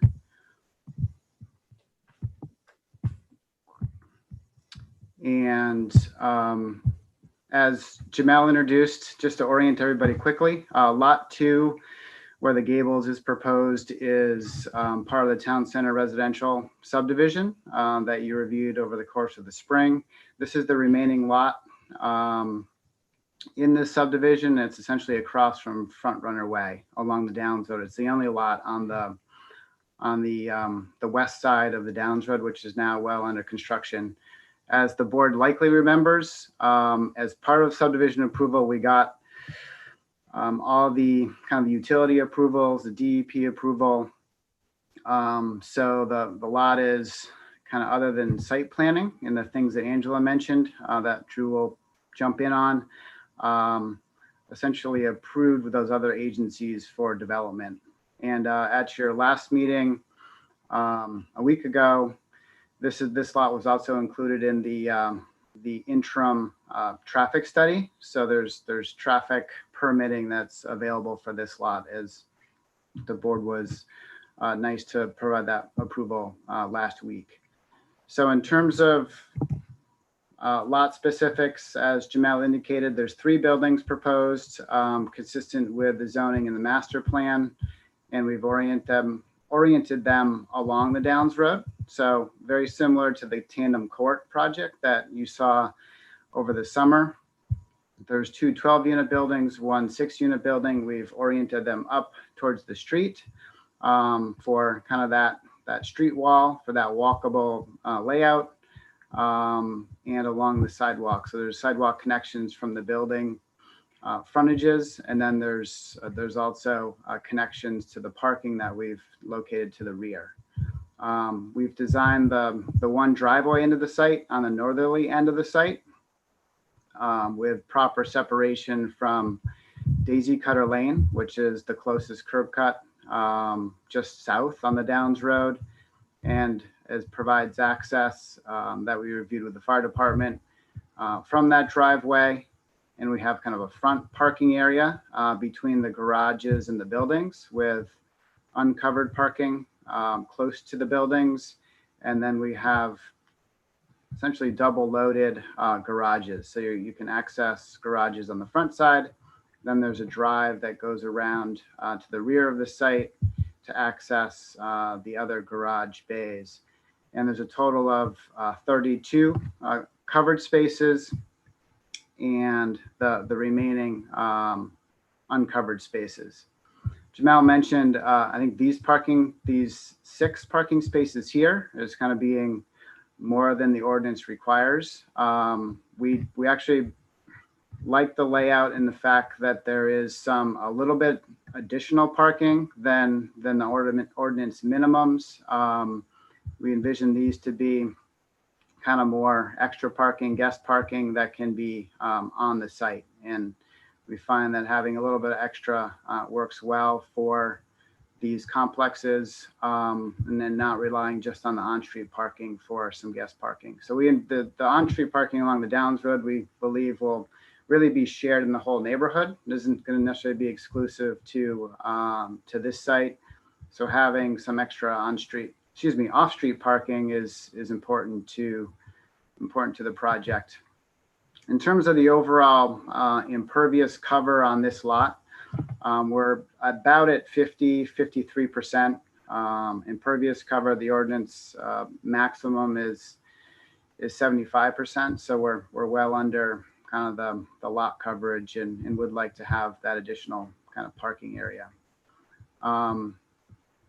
In addition to that, Jamal mentioned this walkway, and we have a crosswalk here that connects. This is really intended to connect folks parking on the back side of the garages, and they would walk down the drive and then have this sidewalk and then a crosswalk to tie into the units. This site layout is very similar to Tandem Court and many others where there isn't a lot of kind of through traffic. It's just residents. This is a condo project, so owners are going to be living here. In the peak hour, there's 13 to 16 cars per hour kind of moving through the parking lot per our traffic estimates. So it's going to be a pretty low volume drive aisle. We are asking for a waiver to go from 25-foot wide drive aisle to the 24, like we've been doing on a number of other sites. So I think traffic's going to be fairly minimal and driving through very slow. So we prefer not to raise a crosswalk in this context for those reasons, maintenance reasons, kind of noise reasons, driving up and over a raised crosswalk. And we think it's going to be quite safe. So we prefer not to do that in that location and do other things to make sure people are driving through in a safe manner. In addition to kind of those points, Angela mentioned access to and easements to the stormwater outfalls and BMPs. We have laid this out, actually to provide pretty good access. In the rear here is stormwater BMP that the drive aisle is going to provide good access to. There is an easement in this location here to provide access to that in emergency situations for the town. There's also an easement along here. I think both of those are per the subdivision plans already, so they're not adjusting those easements. And Drew can jump in it after I'm done to correct me if I'm misstating. So these easements are kind of per the approved subdivision plan to provide access to this BMP and also to this outfall. And Angela, if you have more specific questions, I know Drew can answer those. The one easement that is changing location from the subdivision plan is through the center of the site. So we contemplated that perhaps the layout of this site would have a driveway that would line up with Daisy Cutter to create a four-way intersection. So we initially provided an easement in this location that we're eliminating because of this layout, the building being here and the driveway shifting over here. So there is a shift in that easement to go in this location instead of here, if that helps. And Drew, maybe at this point you can chime in to correct me if I misstated anything.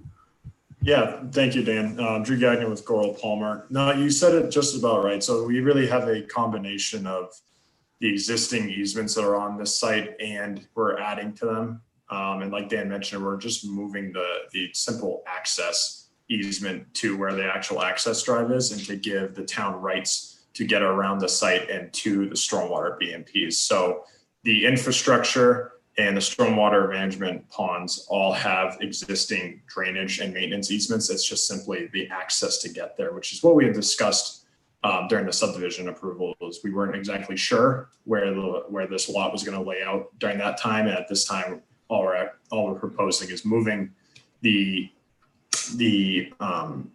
access easement to get to these stormwater BMPs, and still providing all the other easements that are for infrastructure that's in the ground. Thanks, Drew.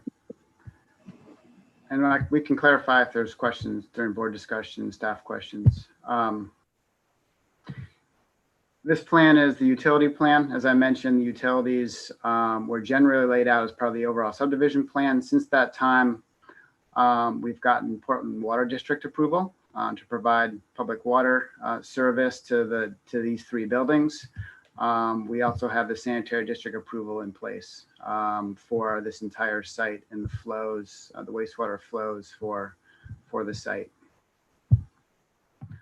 In terms of a landscaping plan, we have a robust landscaping plan that really kind of complements the town center residential subdivision landscaping plan with street trees along the Downs Road. And we've provided additional plantings around each building, some trees around the parking area. Staff did mention, potentially providing a bit more buffer to the adjacent site and enterprise, the veterinary clinic, which is just off the screen here, this lot here. So we can work with staff on locating some additional buffering there, while also making sure we don't infringe on this easement here. There is a stormwater pipe that connects the Downs Road and lot 1 in the project to this stormwater BMP. So I think we can accommodate that and kind of thread the needle on providing some additional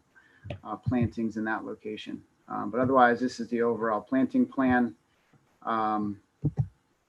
We're using similar architecture to Tandem Court with a slightly different color scheme. We're doing sort of a charcoal gray buildings with the Brunswick darker gray, if you will, and the central elements of the larger buildings to have really a transition from Tandem Court to the other areas of the project, to Hayloft Apartments, and provide similar architecture and look in the same kind of family. So this gives you a sense of the perspective from the Downs Road and the overall aesthetic along the street and in the buildings kind of look and feel. So that's trying to be brief. That's our presentation for this evening on lot 2 in the Gables. This is both a subdivision and a site plan. So it's a 2-step process, being a subdivision, given the number of dwelling units in the project. So this evening we're requesting preliminary approval so we can continue on towards a final, and certainly would like to work with staff on addressing any final details prior to the final submission, final approval, and also hear any board comments and address your comments to the best of our ability. So with that, I'll turn it back to you, Mr. Chair, for questions. Thanks, Dan. Appreciate it. If you were here in attendance this evening and would like to speak on this project, please use the raise my hand feature in the bottom right-hand corner of your app.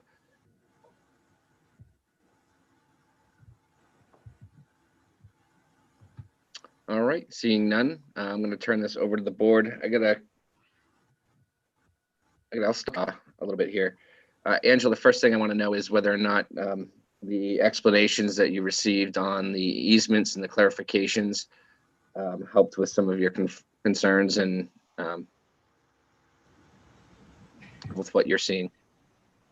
Yeah, I think it'd be good to see, I guess, a written response and then showing where that additional easement is in the back. I think it's also part of the comment was about making sure like the master homeowners association who is going to be the ones maintaining it. So it's not necessarily just the town, which it's great. The town has some access rights in case the road, which we will potentially own in the future, starts having drainage issues, that we can get in there in an emergency situation, but also making sure you have, and I don't know how the structure is of that. I think that was part of the comment too, is about making sure the homeowners association, the master one, can control that, as this stormwater coming through the site is from the larger subdivision as well. So I guess I'm not concerned. I think between Drew and I, we can figure out the details. Thanks, Angela. For what it's worth on the larger issues, I'll just weigh in and say that I think the extra off-street park in my line of work dealt with layouts like this in condominium life. The extra parking spaces actually make sense. I've seen them fully utilized with off-street parking before. I think it also provides an opportunity to leave some of the spots available to other people in the neighborhood, maybe even guests or visitors to the area. So I'm okay with the additional parking spots as presented here. And then as far as the Ross Walk, I also agree, I think, with the applicant. I'm not 100% sure it's necessary there. Again, going back to some of my professional experience, I've actually had association remove willingly or unwillingly their snowplows have either removed it for them, or the residents have voted to remove them as more of an annoyance than anything, especially kind of in a parking lot where you're not going to really see a whole lot of through traffic. I'm okay with just the marked pedestrian walkway rather than a raised one. So as far as general comments on those items, I don't I think if I heard correctly, you were on board with requests from staff. Is that accurate? Yeah. Landscaping, you broke up a little bit. Yeah, the buffering, the additional buffering and landscaping. Yeah, we're happy to work with staff on the right planting location for that buffer. That makes sense. And Angela, just to follow up on the association docs, it is set up that way, but we can review that prior to the next time in front of the board to make sure it's covered. Great, thank you. So I think I covered the big points, at least from my perspective. Ask if there's any other comments or questions from the board. I'm scrolling through, so keep your hand up for me. Thank you, Rachel. Yeah, I had a question for staff in terms of the number of actually two-bedroom apartments, condos that there were. I think that's what I'm looking at in here. The bedroom count for buildings 2 and 3.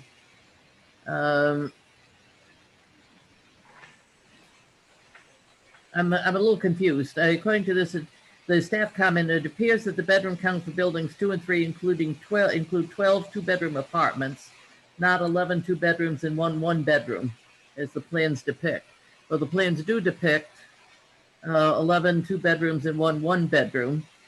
So could somebody help me with my confusion? I'm happy to, if you want, because each 12-unit building has 11 two-bedrooms and one bedroom, and the 6-unit building has 5 two-bedrooms and one bedroom. The architect mislabeled, I think, a few of the 1-bedrooms. So they're designed as 1-bedrooms. I think there was a 2 where there shouldn't have been a 2. Okay, thank you. Because I had looked and I had counted and noted that there was basically the package room in each of the buildings, which took away one of the bedrooms. Right. And that was from a lesson from prior plans. So I probably didn't even look to see that it was labeled as a 2-bedroom because I had read it as a 1-bedroom when I looked at it. So appreciate that.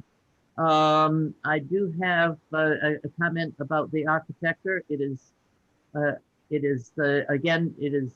very in keeping with the Downs. It is good architecture. It's modern. I would simply say that at some point there's a lot or too much of a good thing.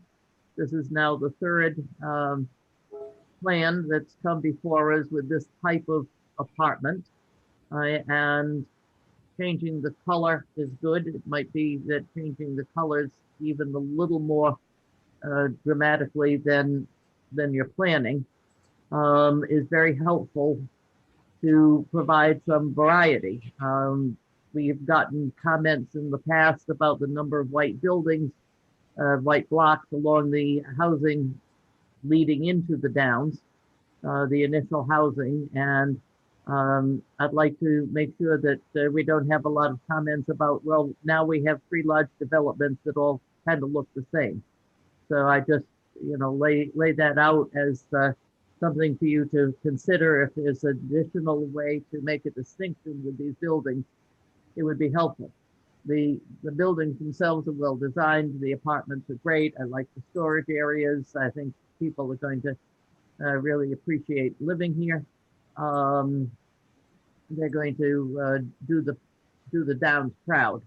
But just remember that at some point we've seen enough of these gables, these types of buildings. Is there any place making here? So we've designed I was going to go to the landscaping plan here. This best shows it. So we've provided some sitting areas on both the front and the rear of each building along the walkways for more kind of public outdoor space and sitting. And then we provide kind of these landscaped areas for the more private outdoor space for each unit. And then each of these buildings is kind of tied into the sidewalk and the multi-use path. That's what this is here. You likely remember from Town Center residential approval, that this connects up along the Downs Road to future phases as a multi-use path, and also connects over. This is right across the street from Front Runner, and the sidewalk system that goes up Front Runner and connects into the placemaking in the wetland park area, which is off the screen, but it's really only a block up from this site. So we have both on-site, some placemaking, and then strong connections to the rest of the project. All right, it just looks to me as though there might be a little space to the, I'm never clear whether it's north or south, but to the bottom building, the lower building. Building here? Yeah, and a little bit to the left. Is that some space right through there that's potential to put a couple of conversation area there? That's an area that we were thinking about providing some additional, like a few additional trees or landscaping per staff's comment. So we can look at that between now and our next submission back to the board. Yeah, I think the area does need more trees, but I think it might also be possible to set up sort of what you could call a conversation area with a couple of benches in among the trees. So I'd like you to take a look at that. People will go on the trails and they will walk around, but sometimes they'll just want to sit right near their buildings. So that would be helpful. I think, was there anything else on the comments that you wanted to respond to? I did notice that the road impact fee assessment should be coming, and the site distance assessment for the proposed driveways, all of those are going to be coming with the next next? Yeah, month? actually, since we received staff comments, we have calculated the impact fee, and we can get that to the peer reviewer. I think the submission did include that other information, but it may have been in a place that was difficult for the reviewer to find. In terms of the site distance, that was in the submission, and I think the other comments by the traffic engineer were in it, but we'll get it to the top of the on the first page and work with the reviewer prior to your next review, so it's not overlooked. Okay, thank you. And another good job. Thank you. Thanks, Rachel. Jen?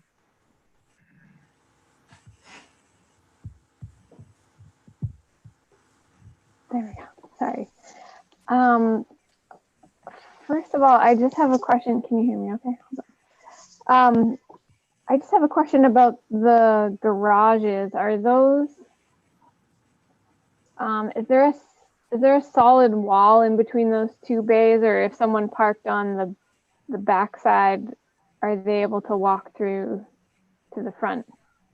No, there is a wall between the bays. So those are separate bays to be owned by separate residents.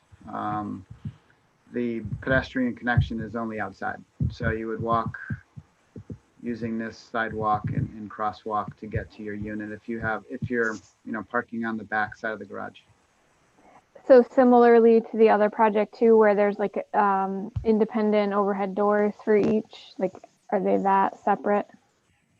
Yes. Yeah, they're fully enclosed garage bays. Yeah. Okay. Thanks for clarifying.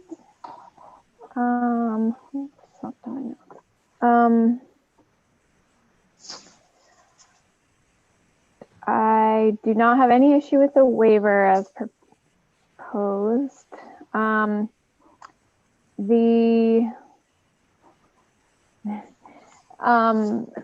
the topic of parking, I think it's interesting to, where all of these projects are new. Part of me thinks that we should, if there's any opportunity for sort of a partial build out or for prepping some of the base materials for that auxiliary parking, but not fully finishing it in case it's not needed. Just because it would be a shame to, put in the 10 extra spaces here and 10 extra spaces on, other individual pieces of this without fully knowing, how all the pieces interact and what that means in terms of parking demand. I do like the idea of the on-street parking here as an opportunity to provide guest spaces or deliveries or whatnot for these buildings, and also to just kind of break up the street treatment a little bit through here. I think that is a good idea, and I hope it's utilized. On the other hand, I've lived in an apartment complex where there was nowhere for people to park as a guest, so that's frustrating too. I guess we do set minimums for parking and you're meeting the minimum. I guess I would like to see, a little bit more justification for those or what, And I can speak to the on-street a bit.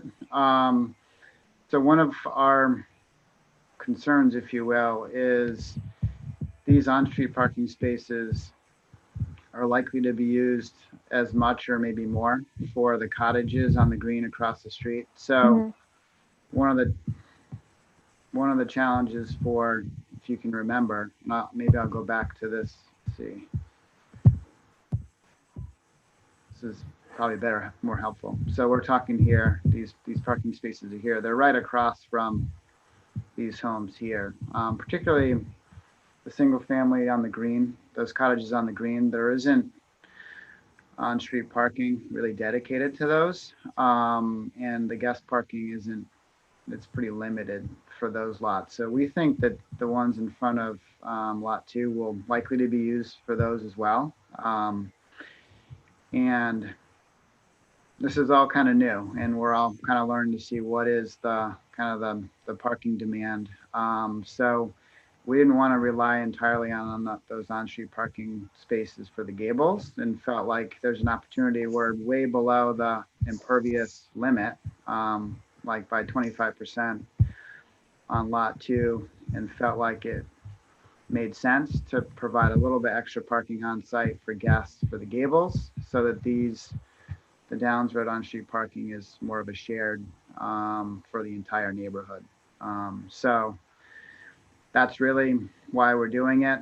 And we think it makes sense overall to kind of have that quantity of parking and to provide these on site to have less kind of reliance on the on-street only for this particular site. How's that working with the residential portions of the project that are currently built out? Do you have, is there extra parking that's being used, or is there a demand that you're aware of that's not being met in that way? You mean in phase 1? Yeah. I think there's been, in phase 1, the single family homes didn't have dedicated guest parking because we didn't have, it's a bit different layout and didn't do that. And I think that's been one of the things that's been desired for this next phase, is to have a bit more of guest parking, overflow parking, etc. So, a lessons learned kind of thing from staff's perspective is to have some of this dedicated guest parking. So we're trying to make up for maybe some parking pinch that we have in that first phase, particularly around the grist mill and the apartment section of the project. Okay, that's not to beat parking to death, but those are some of my questions. I do like, I appreciated Rachel's comment about both trying to squeeze in additional trees, but also some placemaking in that the southeasterly corner there. In this area. Yeah. Yeah. I do think that's a good idea. And I'm sure that you have creative team on staff that will come up with something of interest there. I don't think I have too many other questions. As long as Angela and the rest of staff and the board are all set working through some of the other stormwater access issues. Yeah, no, I think this looks good. One other comment, just formality more than anything. Without all the other hard copies, I don't keep the hard copies. I think Rachel does. Rachel, you probably have such a library by now. But it was a little bit hard for me just kind of off the cuff to place this lot in context with the rest of the development, particularly with what's been designed, I will say. So, for example, this was a little bit small, but thank you for pointing out that this is across the street from single family homes. But so it was a little bit tricky to just to remember that in terms of how this sits contextually with some of the other pieces of the project.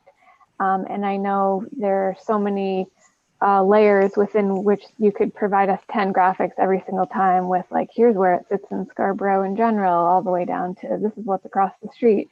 But just in this case, because we were seeing it for the first time, that it was just a little bit tricky, but thanks for pointing that out, at least in your presentation. That's all I have. Roger? Sure. Dan, could you refresh my memory? What are the colors of Tandem Court, the buildings? Tandem Court's a darker I would say a darker gray. What is this color? This is looks a like it's medium gray. A lighter gray. This is, oh, it's, so they're both gray. One's darker than the other? Yes. Okay, and what is Hayloft? Hayloft is a blue.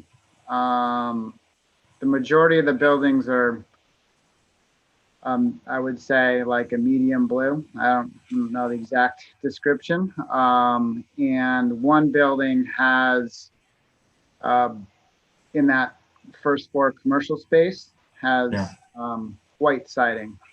But the majority of those buildings are blue with white trim. So they look good. And they're also a different size building dimensionally. They have a different, those are 86 feet long. These are 104. And there's some different architectural components to those in addition to color. The apartment.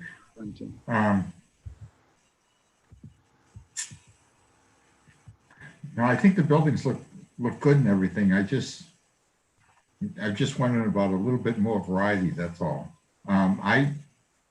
I think the buildings that Rocky has built over there at Carrier Woods look pretty attractive. And I think, now that's Tandem Court right there, right? No, this is this is this one? Gables. Tandem Court, they're darker color than this. Oh, okay, all right, okay, all right. All right, I won't go on that.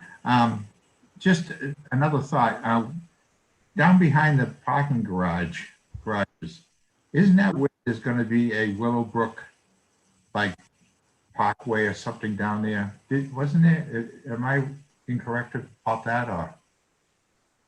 Wasn't he supposed to be designing some sort of a little parkway or something along Willowbrook? Oh, maybe this plan that we were discussing, that's more zoomed out. So this is the lot here. Yeah. And we have there's a multi-use path that starts right in front of this project that was approved and it's now under construction. That goes up and follows the Downs Road.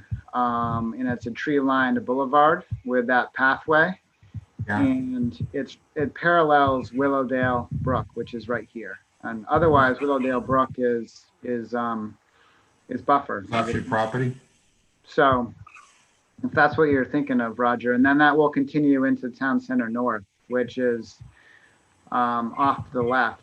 And we reviewed that extensively as part of that subdivision, where that multi-use path continues all the way up to Center Street. Okay. All right. Regarding the parking, I think condos or apartments need to have enough parking because people typically do have company and they do need to find a place to park. And people who are living there get annoyed when some guest goes and parks in their particular parking spot. So I don't have a problem with the parking at all. I think everything's fine. You've answered a lot of questions. As long as Angela's satisfied, I'm happy. Thanks, Roger. Rick Munking. One of the beauties of being towards the end, a lot of questions have been asked and good answers have been provided. I don't necessarily have a problem with those additional parking spots. The impact on those could be mitigated a little bit if we chose to maybe do some sustainability efforts in these buildings. It'd be great if we got less combustion in these buildings, maybe offering zone controls with variable refrigerant flow systems for heating and cooling, as well as maybe providing opportunities for the condo association to be able to elect to have community solar or something like that. And with the garages there, it might be a nice opportunity to have lay some piping or the groundwork for providing some renewable energy opportunities for those residents that choose to live there. Those are just some thoughts that I have. Would love to see, a little bit of the sustainability impacts that modern building technologies now offer, and see if those can be employed in this type of setting. I think with condo association makes a nice way of providing that flexibility. The lighting plan looks well thought out. Wall packs are there, and I think even with the off-street parking, there provides enough light, and controls of those lights are part of the plan here. So this is a nice looking project. I just would emphasize the value of being a good partner in the sustainability of our community. That's all I have, Mr. Chair.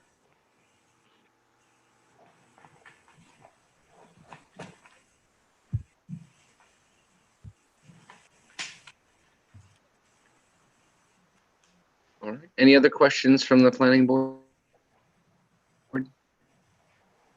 Rachel? Yeah, it's not a question, but I just realized I didn't say anything about the parking. I have no problem with that parking. I would suggest that you could perhaps sign it for visitors, and that way it would be kept clearer for visitors to come in. I guess I'm a little concerned about the length of the parking across the back of the building. What's that, 24 spaces? And the back, is that 24? Right there. Uncovered here along the, I believe it is. I believe you're right. Okay, That's correct, Drew? That's a pretty big run of asphalt. I guess one thing that you might want to take a look at is a couple of islands, or an island in between each building, that when people look in between the buildings, they're not looking out into asphalt, but they're looking into kind of an extension of the grass and the landscaping in between the buildings. That might be a way to kind of make that a little more gentle, a little less stark, and then add the 6 visitors, and you're in good shape. Thank you. Okay. Thanks. So we do have the applicant is requesting subdivision and site plan approval this evening. Just quick poll of the board. Do we think we're at that point here based off of what we've seen and based on the discussions? We're seeking preliminary, just to be clear on why you think we're Correct. Yes, preliminary. Okay. Yeah, thanks. Yeah, see some nodding heads, I think. I have to scroll, so you got to be patient with me as I search through. So nod your heads longer, please. Thanks. All right. So with that, I'll make a motion to grant preliminary subdivision and site plan approval for the Gables LLC, Lot 2 of the Town Center Residential Subdivision. Second. 39, Lot 32. I'm sorry, Lot 2. Second. I have a second. Any further discussion on this? Okay, I'll do roll call. Rachel Hendrickson. Yes. Roger Beely. Yes. Jennifer Ladd. Yes. Rick Meinking. Yes. Nick McGee. Yes, show that 5-0. All right, thank you and good luck, gentlemen. We'll see you again. Thanks. All right. And Rick, based off of your comment that you liked going last, so you didn't have to talk much, guess who's going first on this next one? Next item on tonight's agenda is Dana Fortier requests a subdivision amendment review for the Pintail subdivision, assessors map R93, lot 36. Jamel. Thank you, Mr. Chair. So this is also located in the RF zoning district. south of the Pleasant Hill neighborhood. The applicant's proposing to expand the approved building envelope on Lot 1 within the existing subdivision. So the existing subdivision does include building envelopes, most of which are reduced in size throughout the development. So typically reduced size envelopes such as these are approved to limit the total amount of disturbance for a subdivision that needs to be treated by a stormwater management system such as this one. And in reviewing the file here in the office, the site is subject to a Maine DEP site law permit. And that permit references that areas outside of the approved building envelopes will remain undisturbed. So staff has suggested that the applicant provide an update to the board on any correspondence to date with DEP, as the approved building envelopes on the plans is a condition of approval for the subdivision. I'll turn it back to you, Mr. Chair. Thank you, Jamel. And for the applicant, Dana Fortier. Kylie Mason. Yes, and with me tonight, I do have Mr. and Mrs. Fortier, who are the homeowners. So just to give everyone a brief update, Jamel, if you wouldn't mind, I've asked for another copy of the order, but I guess I'm not seeing the restriction for clearing on our order. If you have a copy, if you wouldn't mind pulling it up, I'd be grateful. I did actually, in looking at it again, I sent an email over to DEP asking for a different copy. So, but just kind of giving everyone an orientation. This is the approved subdivision plan that was approved in 1996. Since that time, the lots have been developed. If you were to go there, you would see, something pretty typical within Scarborough.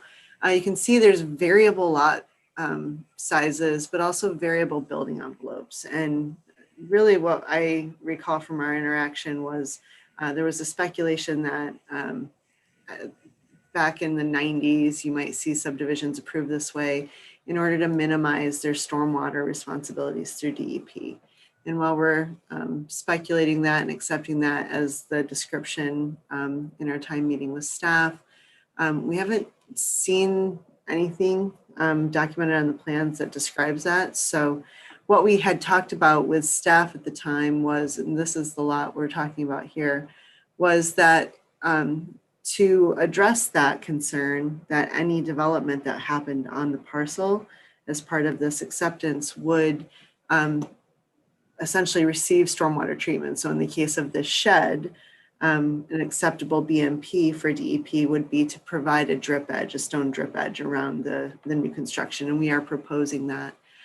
So this whole lot amendment is being put forward simply because the Fortiers would like to build a shed that could add some storage on their parcel. They learned of the boundary or the building lot envelope when they applied for their building permit.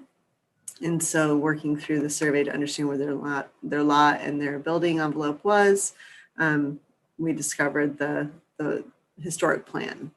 And so what we're proposing is to bring the lot up to the current standards within the zone so that they might build their shed and I guess have a lot that meets the current zoning. And then just to give you a picture of the 12 by 20 shed they're proposing, it's a very small, very attractive shed. It would fit well within the lot. You can see that these are large, generous lots, over an acre or more, some of them in the 6+ range. To give just a quick summary of my understanding from DEP, because this is a site law permit, the new exemption does allow for clearing. The amendments to a SLOTA permit are actually not for clearing of vegetation, but rather for the creation of impervious area.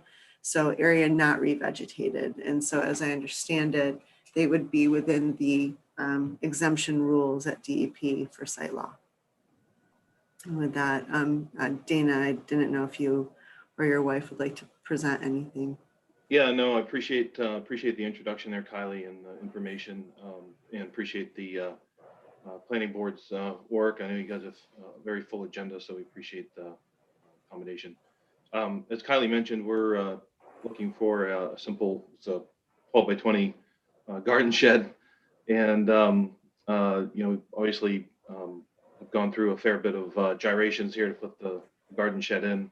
And it's a little bit of a process, fair bit of expense, I think much more than we anticipated, just to get the shed in. I think the DEP restrictions are probably new news as of tonight. So I think that Kylie, you mentioned this may be something that's handled through an exception process. That seems to be fairly straightforward. But I think I'm hoping this is a fairly straightforward project. Again, it's a temporary building, movable building. It's not a shed on a concrete pad. It's on a gravel pad. So with that, appreciate any comments or feedback. Thank you. At this time, we do have the ability for a public comment. If there's anyone here that would like to speak on this topic, please use the feature.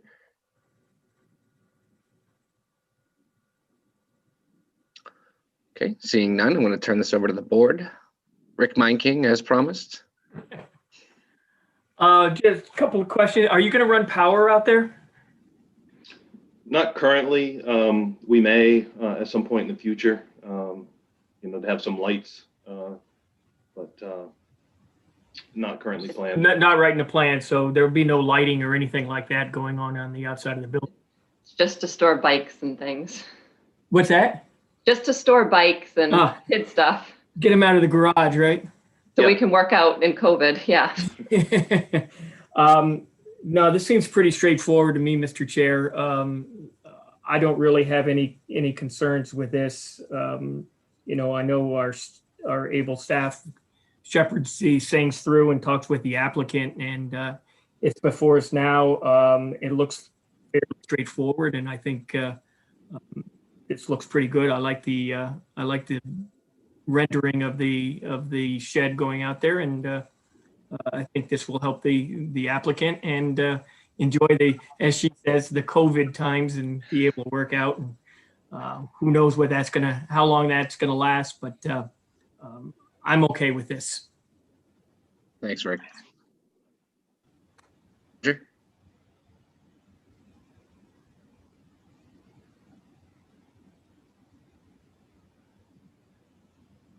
You're on mute, Roger. There you go. Okay. I'm sorry.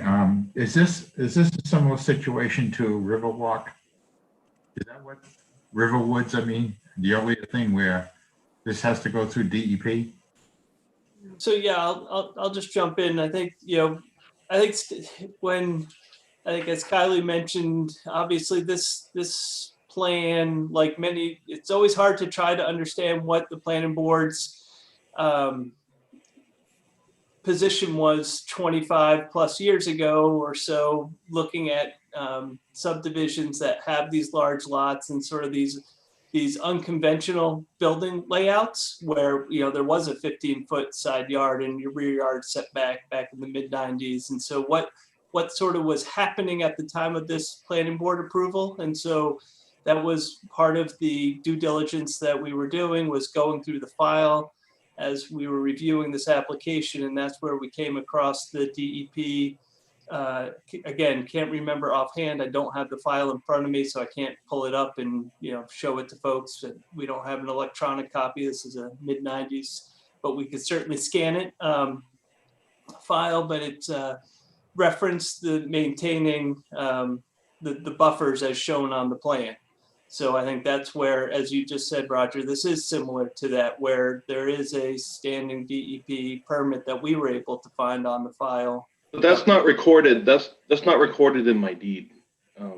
So I think we have a discrepancy there between what's recorded in the deed and there's putting I think what is an unnecessary restriction on my lot.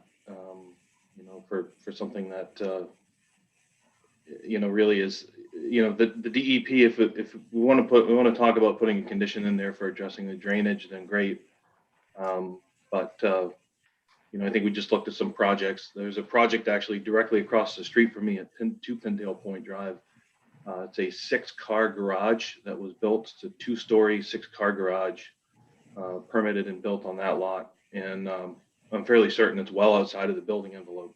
So it's lot number 10 there on the plan that's in front of you. So I think we, I don't feel that I'm asking for anything unreasonable here. I've spent over $3,000 going through the process to get this information to the planning board. Tried to be an upstanding citizen and go through the process of getting a permit, and then had to go through the process of rezoning my lot, all for putting in a 12 by 20 garden shed. So certainly asking for some relief here, and some sense of understanding. I can understand and work with what I can, what is a clear issue, but if there isn't clarity around why something exists or what I should address, then it's just difficult. Actually, I have no problem with the shed. It's just the technical requirements, whether this has to be cleared with or corrected through DEP. That's my only. I guess, how do we get clarity on that? Because when we've been, I guess, dealing with this since July, and Jay, it sounds like tonight you said it somewhere, but you don't. How do we get that documented? If I might, I think if I could add some clarity here. Typically, a buffer through DEP, if it was described as a buffer, would actually have a deed and an easement requirement that it would actually have to be pinned out in the field. I'd be happy to look at this with staff to see if it was described as a buffer or simply if it was just one of the standard conditions that show up in a DEP order that areas that were showed not to be disturbed would be left undisturbed. But as I described under site location, I believe it's section 388, that exemption does allow for additional development to occur in a site location of development permit. And the clarifying component of that is that it's disturbance not revegetated up to a certain amount of square footage. And so because this is not, any clearing would not be an issue of revegetation, it would be completely vegetated. I think we're focusing really on allowing their lot to meet zoning standards and then to place this shed, which certainly would fall within the impervious thresholds. And then to the point that we've met with staff, we have provided additional stormwater treatment, which would meet any of the speculation that we had that there was some sort of stormwater component to it. But without seeing the exact order that staff is looking at, I would like that clarity. And as I said, I did reach out to DEP. The order we had did not talk about any vegetated buffers specifically. So I think if there's a document out there, I'd certainly like to see it. Could I just quickly ask a question there to clarify something as well? Is it my understanding that if the shed was being proposed within the original building envelope, this really would be an issue? Understanding? Right, would not require planning board action at that time. It would just be a simple building permit process through the code office, correct? Right. Then since it's outside of the building envelope and for whatever reason, the developer at the time Right, it's a condition. or the plan requested that these envelopes be a certain way, right? My house is set so far back on my line that putting my shed in my backyard, even if it was against the back end of the building envelope, would put my shed almost right at the bottom of my deck stairs. Yeah, I think, just for what it's worth, I mean, I don't think anyone here on this board enjoys the process that our residents have to go through in some of these situations for sheds and whatnot, seeing as that this is the second one this evening. And we've seen them before too. And it's, it's kind of a sad commentary on sometimes how we can get too ahead of ourselves and saving the world, and then at the same time forget about some of the common sense elements of planning. So with that though, I don't want to occupy an immense amount of time here talking about the shed. As far as reasonable next steps, are we in a position to kind of offer something similar to what happened earlier this evening? We can work through some sort of conditional approval on this. Or are we pretty hamstrung by DEP needs to provide us with their permit? And I see Angela kind of nodding, and I'm going to jump in, Angela. Well, I guess backing up a little bit, I know we have other subdivisions in towns we've had to deal with this in the non-compliance with trying to build outside the building envelopes. And so, as Kylie said, there is a process. This isn't the first time this has been requested or asked for. I think it gets into different exemptions, and really that's not for this board, it's for DEP to kind of issue. And I guess I'm agreeing that I don't think it's a stormwater buffer, because as Kylie said, those are deeded and pinned, and those are recorded. This is more about the language in the permit. And again, it's the DEP permit, not the local permit, specifically about building envelopes. And then locally, we kind of ran with that, it looks like, and kept that similarly. So at the time, and the board has seen this even recently, developers coming in and wanting to build smaller stormwater footprints. And so they limit the amount of area, even though you have a 6-acre lot.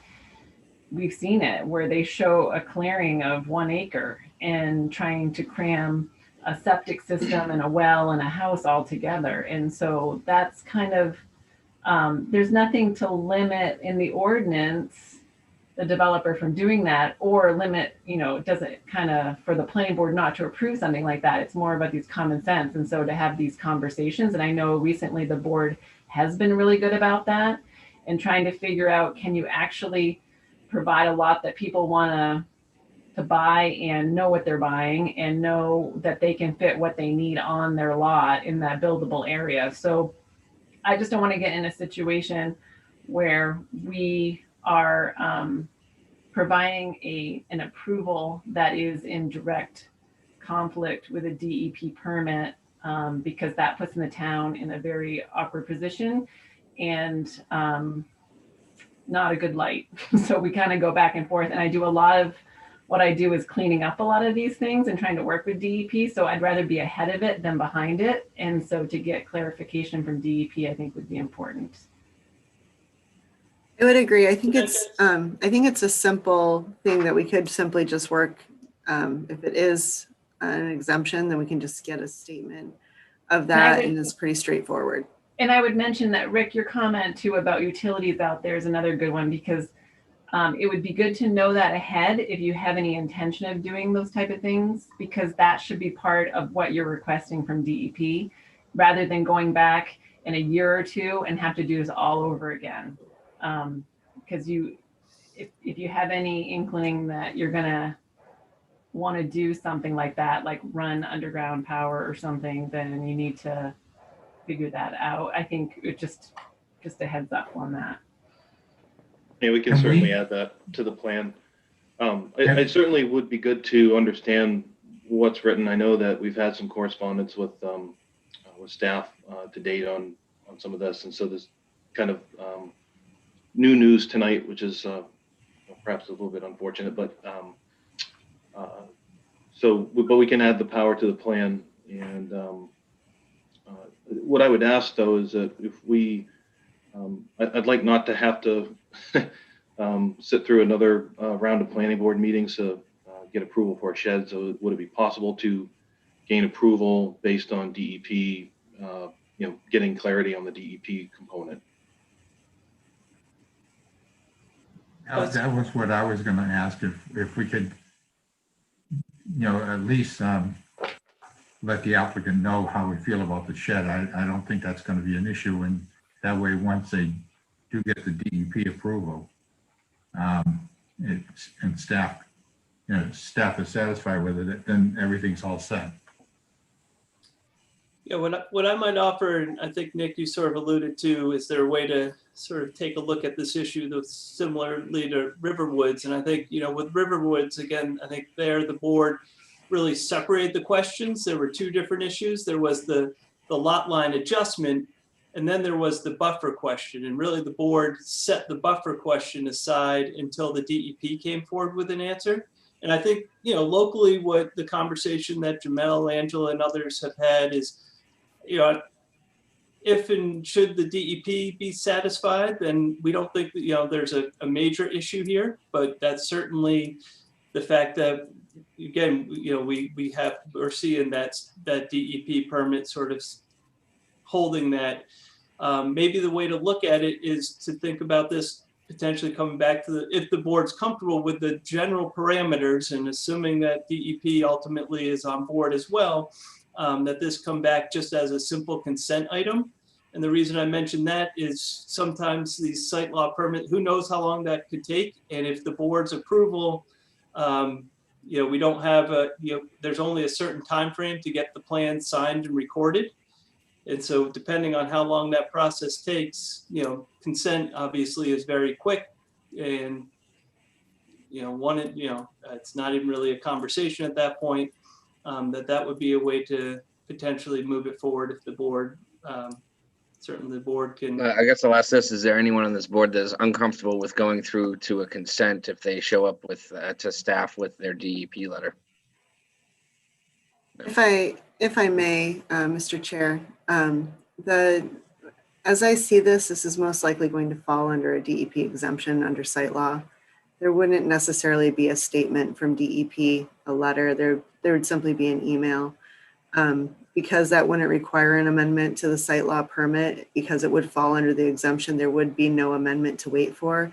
I would wager a guess that the 40 years probably would not want to go through a site law amendment process, simply because the application fee and process is cumbersome, probably beyond a local process.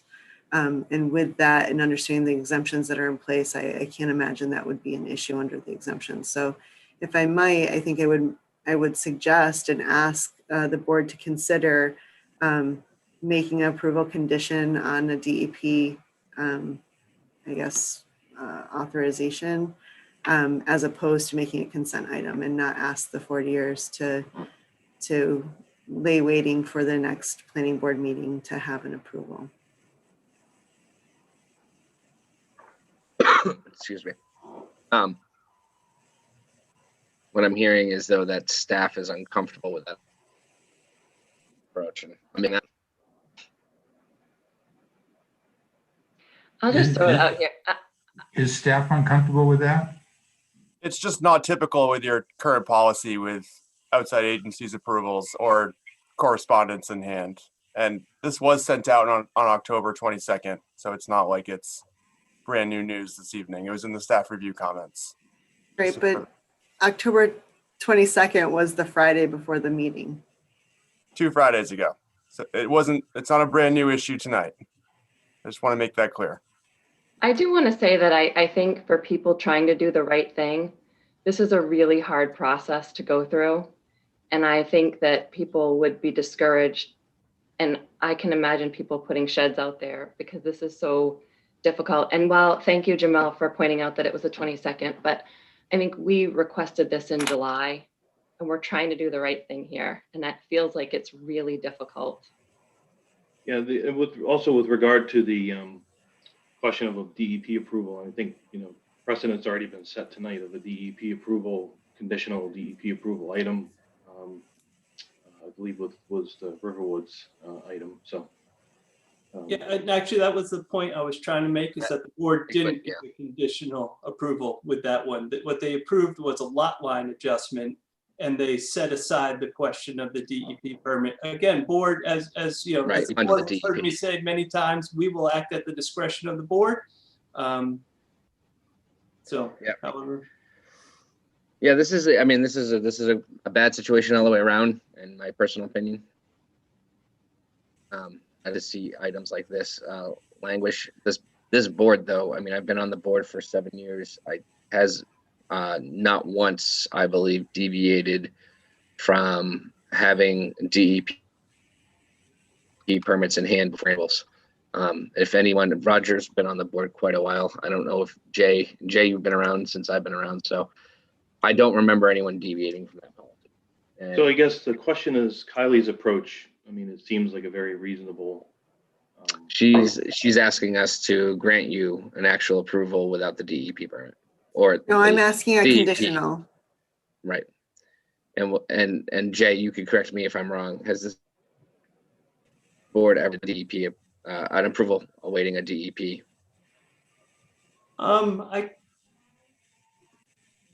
It may have happened. I can't, honestly, I don't know offhand, Nick. I know there's been. It's put you on the spot like that, but. Yep, yes.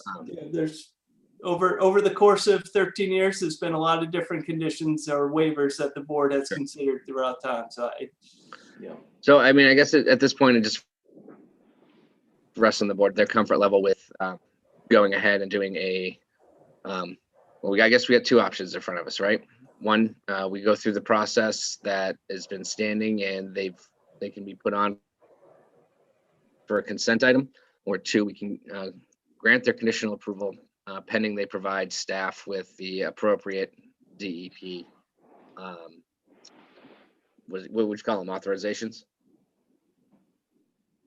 or amendments. Yeah, again, not knowing exactly what the process is. I understand Ms. Mason has things that, we just don't know what that process looks like yet. And I would say that, I mean, this would not be an amendment because they simply won't be able to afford going through an amendment process. All right, board. Can I ask? Our jobs. Can I? Yeah. Mr. Fortier or Mrs. Indicated that they started this process back in July. Is that correct? What happened in July? You went to our planning department? We submitted for a permit and the permit was denied, and there wasn't any, we weren't given any course of action. So we reached out to Sebago Technics to help us survey our land and walk us through this process because we didn't know what else to do. And eventually we've ended up here. But we've had our site surveyed where, as my husband said, we've spent at this point, in addition to whatever we'll pay for the shed, we've spent $3,000 just to get the information to come to this meeting and to pay the $600 fee to come to this meeting today. Well, personally, that disturbs me that it's taken since July to this point. This particular item clarified. I certainly don't want to ask anybody to do something that's outside of the process. And I think that what Kylie's proposed seems like a reasonable solution, given that we won't be able to get a permit unless the staff is satisfied with the information that we would get from the DEP. Again, we are not trying to make a mountain out of a molehill here. I think we all understand and sympathize with your position. I think right now at this point, I need to get the board to weigh in. I think staff's made their position clear. I think your engineers tried to help as well as you. So Roger, we gotta push this one way or the other. Are we going to go through the process and wait for put it back on for a consent item, or we just gonna do additional approval tonight? Well, I hate to go against staff, but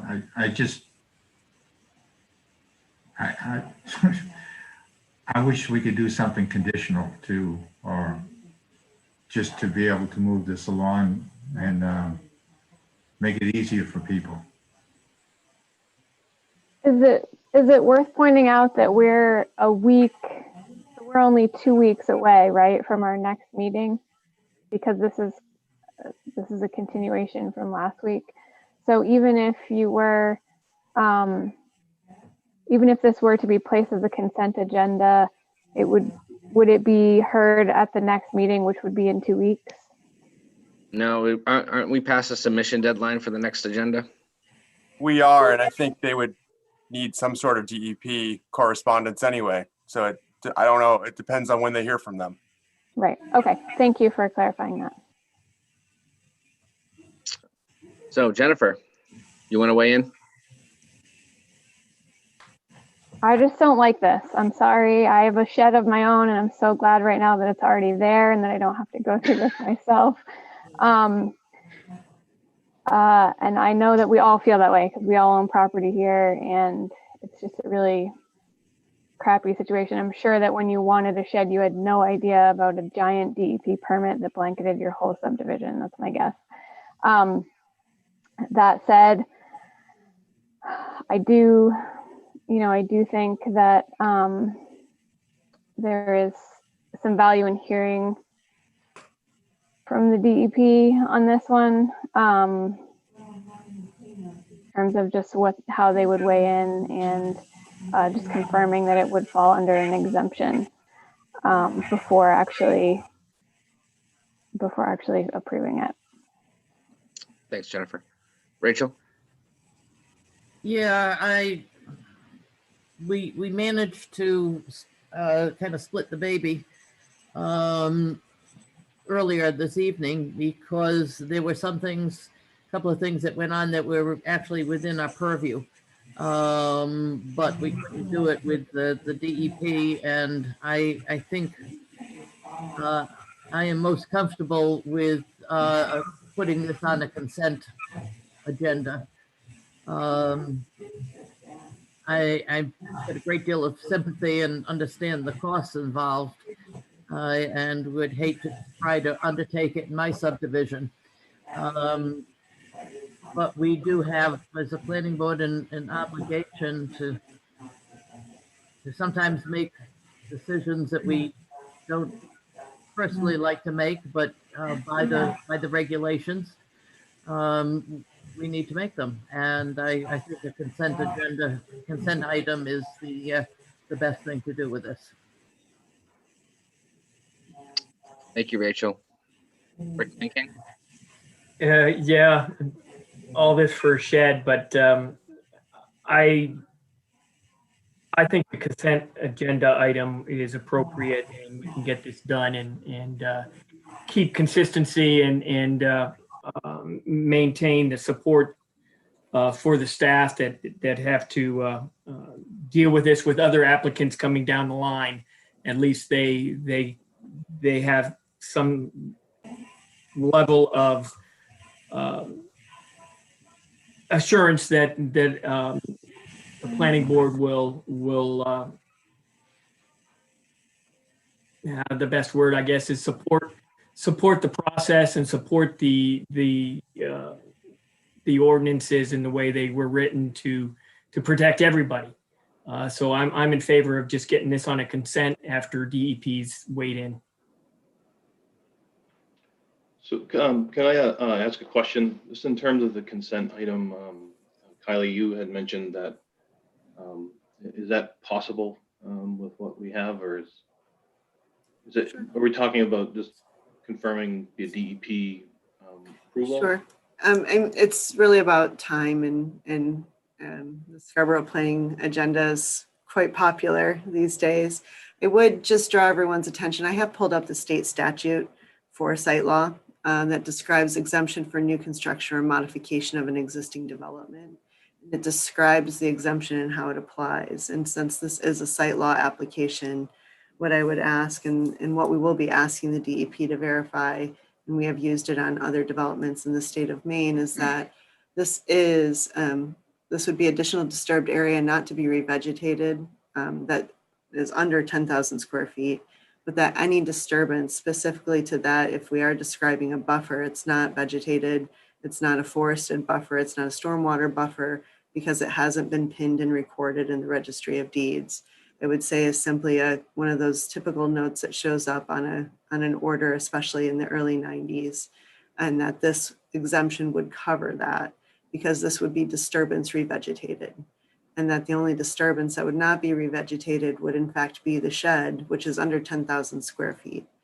And then I would simply say that we have made, because this was part of the discussion we had when the applicant did come forward, was how can we provide stormwater for new disturbance and new impervious? And I think we've done that very successfully with a drip edge. And so since we're talking about a lot line, and the item brought up is a buffer that was referenced on an order, it seems to me that the state statute does allow for this exemption. It seems that if what the direction we want to go is a consent item, then I would ask that most likely what we're going to receive is simply an email from a DEP permitting agent. verifying this, because you can see that the requirement is simply that you provide notification to DEP, not that you ask for permission from DEP. So I assume then that evidence would be turned over to staff. Is that correct? Staff would Right, but there's basically not, look at it and say, yeah. there's really nothing for, if we simply just provide the notification as is required by the statute, there's not really anything required from a response. So I can ask for it. Can I ask, does staff have, disagree with that, the exemption description? I think I'm sorry, can I jump in? Nick? Go ahead, Angela. Yep. I think, as Kylie pointed out from the very beginning, it really depends on the language and how it's read and how DEP interprets it. So it would be asking staff to determine how DEP would interpret it. And I'm not comfortable with that tonight. Doing that for you, I'm sorry. I think she's right with the exemptions, and that's why I pointed out to the 40ers, if you're going to do it once and just say, this is what we're going to do. I think it's going to be an easier process that way, and get it out of there. I also don't know if it's an active homeowners association. If you're talking about reporting annually, are there others, and is this an accumulative kind of thing? Or that's something that DEP would have to look at. So I understand there's exemptions, and people get them all the time. They come through this office, and when we see those. So I'd want to have a bigger conversation about it, I guess, than just trying to figure out if this meets everything. And like I said, kind of making that interpretation for DEP. I think just to jump on to Angela's point, I think this is sort of one of the struggles that locally we typically have when it's a state or another agency's permit. That's, we're really, it's hard for us to interpret what their rules are. We think we may know, but that's, so I think, as has already been pointed out, from a local perspective, we typically would have a 15-foot side yard setback. And so I think staff's generally comfortable with the proposal. If we see something from DEP that's, I think we're all feeling the frustrations that the 40ers are expressing. We understand them and we appreciate them. But unfortunately, sometimes we wind up in the position of having to sort of say, well, there's this thing, and we need to understand that. And so that's sort of, again. Yeah, I certainly understand the challenges with the DEP permit. Yep. I think what we're trying to drive towards is how can we get through this in a way that still allows the town to meet its obligations, but also simplify the process a little bit for us. And I think that, and just so you appreciate from 40ers, a consent, that's typically something we put early on the agenda, because again, the board's really talked about it, and provided the board is generally comfortable hearing that staff is, as soon as we see something from the state level that they're fine too, then this is on the agenda very early. It comes up. Basically, the chair says, anyone have anything additional on this? Typically, there isn't anything, and then the motion's read and it's dispensed with within minutes. So it is. I would say with Jay, yeah, it's typical that consent items are right after our, minutes, and it's one of the first things we take up, right? Because it's a quick vote, rather than a full presentation and vote. Let me ask one more clarifying question. Is there a way to get on an agenda in 2 weeks if they turned in a letter or an email or whatever it might be? And is it by statute too late to get onto an agenda for the planning board for 2 weeks from now?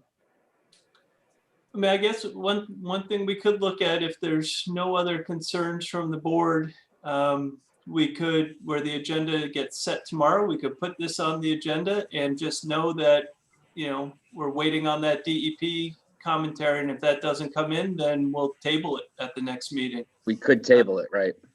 Yep, Oh, and then it just come up 3 Right, that weeks best later, solution, whenever given- that DEP is in hand.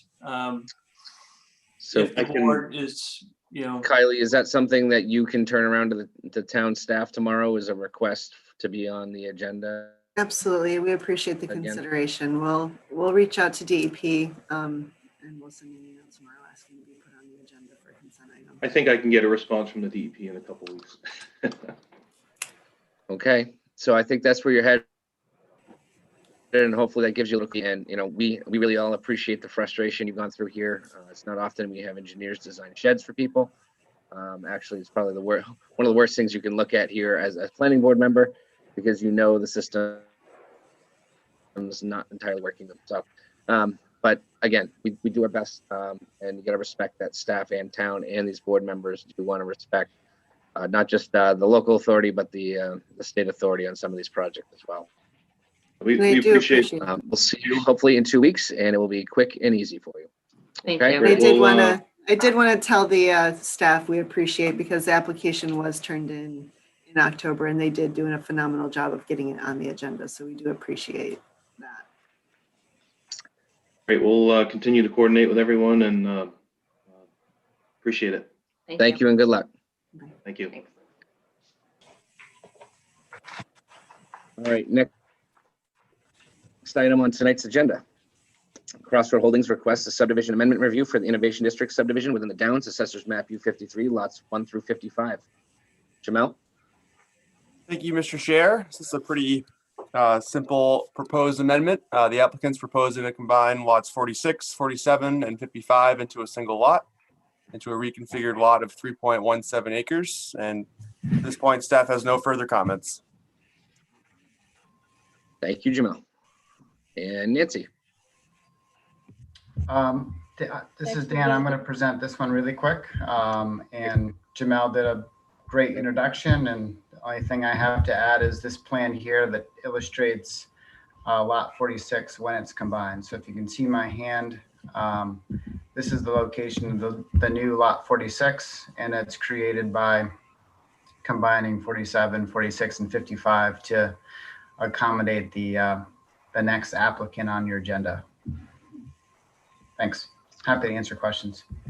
All right, we do have opportunity for public comment on this item. Like to speak on this, please use the raise my hand feature. All right, seeing none, I'm going to close public comment. Board, any comments, questions?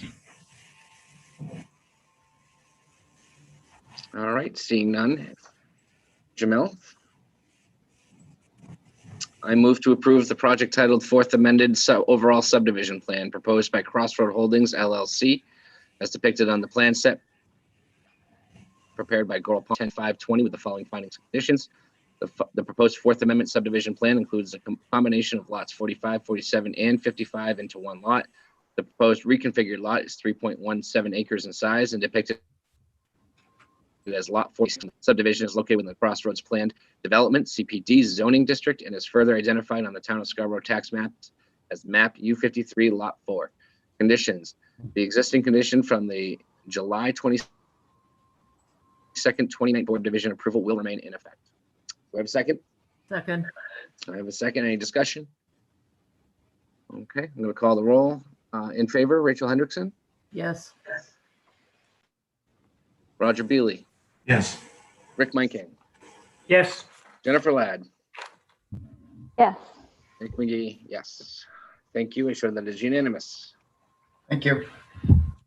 Next item on tonight's agenda is Euphoria LLC requests a site plan review for lots 46, 47, 55 within the Innovation District subdivision at the Downs Assessors Map U53, lots 46, 47, and 55. Probably should have reworded that to represent lot 46.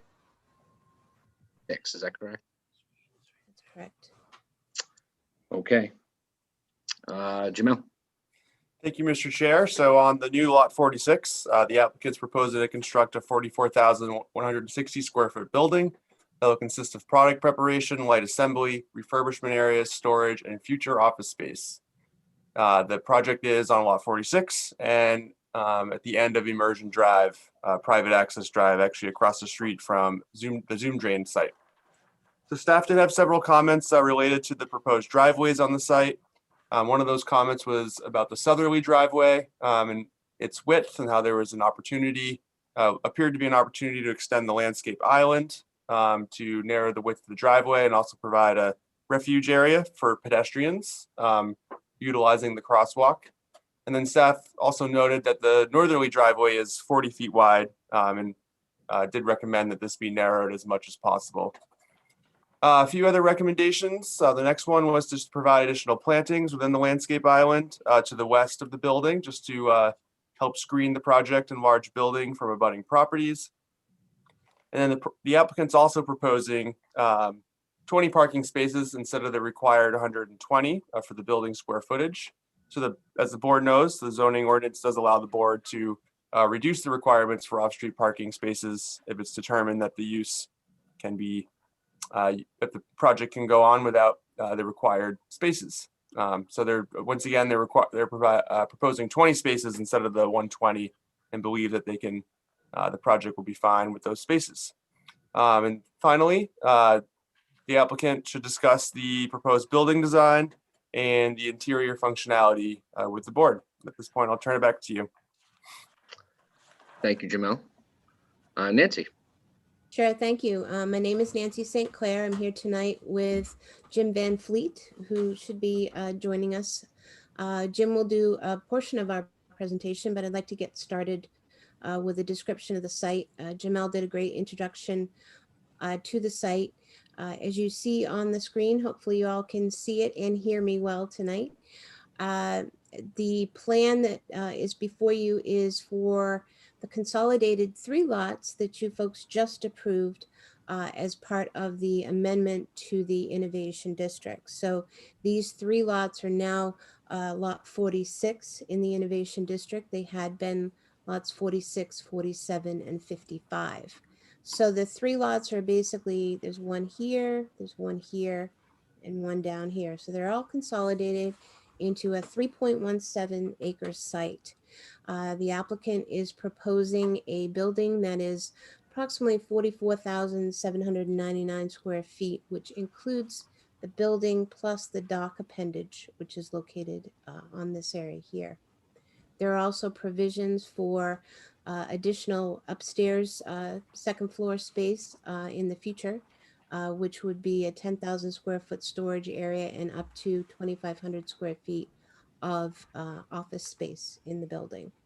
So as Jamel pointed out, we're proposing 20 parking spaces on the site, and they're located in, this is the west side of the building, this is the south side of the building. So in the southwest corner are these 20 proposed parking spaces, along with additional spaces at the rear.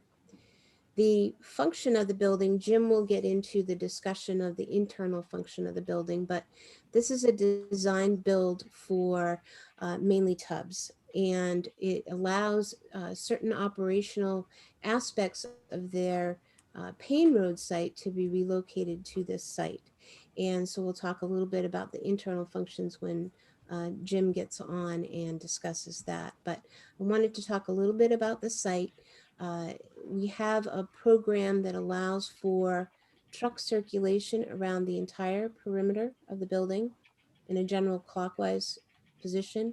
There are 2 docks here at the dock appendage, and then they're allowed to access onto Immersion Drive.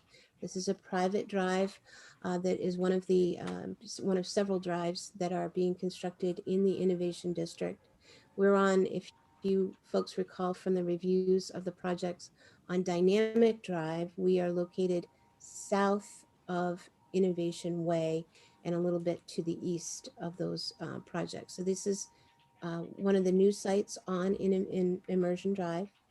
And if you recall from our last presentation last Monday, you folks approved the Zoom Drain lot, which is located right here. So this is the driveway entrance to Zoom Drain, and this is the circulation pattern around the Zoom Drain building and access back onto Immersion Drive. So if you recall from our presentation, we talked about the fact that we had coordinated with this abutting site and provided for our access to tie in at this shared location here with access onto Immersion Drive. The other aspect of the use of the site is with regard to the smaller delivery vehicles that will actually take the tubs and take them to homeowners, to sites. So in that process, the trucks would actually come around the building here. They are a truck and a trailer, a large pickup truck, 3/4 ton, with a trailer behind it that tows the tubs to the individual sites. So they would come along here and access an overhead door on the east side of the building. The tubs would be loaded onto the trucks in this area here, and the vehicles will actually exit the west side of the building by this overhead door. So the simplest maneuver for those vehicles is to actually exit and come out to the north and then use the north exit to get onto Immersion Drive. So the pattern of circulation allows that sort of looped configuration all the way around the building in a general clockwise position. It is a two-way circulation pattern simply because, as you folks had seen in the packet, we have a parking exhibit based on the size of the building. This building would by ordinance require 120 parking spaces on the site. We are proposing 20. But in that expanded parking exhibit, you'll see that that parking would occur on sort of the outer edges of this drive aisle. So that provides for a two-way parking configuration in the event that that additional parking were ever needed. In addition, that allows for the truck maneuvering. The trailer trucks that come and deliver the tubs are quite sizable vehicles. So we wanted to make sure we had adequate maneuvering area for them. That's what dictates the width of the driveways on the south side as well as on the north side. We received staff comments. One of the requests was to look at trying to tighten up this entrance as well as this one. In particular, on this one, you'll see we have done that. This graphic represents that change. What we've provided is for a extended island. We've reconfigured the walkway such that the walkway is within a curbed island area. So there's a little bit more refuge for any pedestrian that might be in this area. And we've straightened the crosswalk. On the plans that you folks had, that came down sort of at an angle and came around and into the site there. So we've tightened that up. So at this location here, we are asking for a 38-foot width. And at this location here, we're asking for an 83-foot width. We have provided the truck maneuvering templates that show the vehicle exiting, the trailer truck exiting this dock area needs that location right there in order to clear. And that's sort of what dictates in that location there what that width can be. But we have tightened it up as best that we can, allowing for appropriate maneuvering. The same configuration up here, we tightened it up, but we do have to allow that truck to come in and enter there.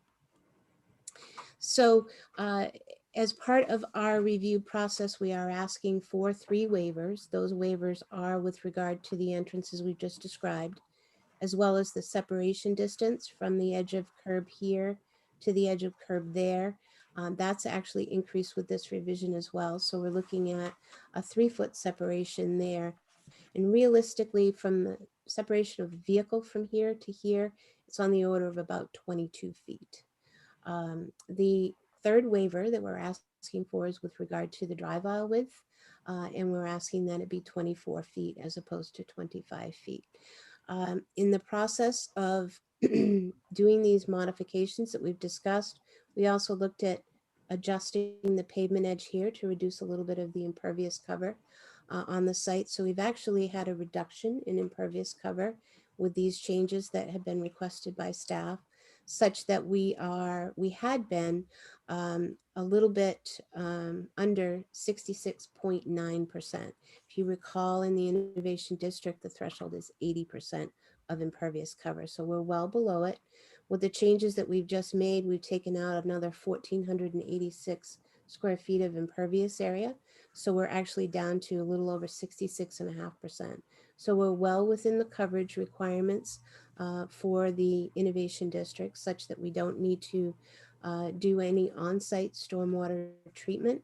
all of the stormwater from the site is collected in the storm drain system that's being constructed in Immersion Drive, and it goes up to Wet Pond 1, which is located northwest of us, and is the large pond that's been constructed on the site.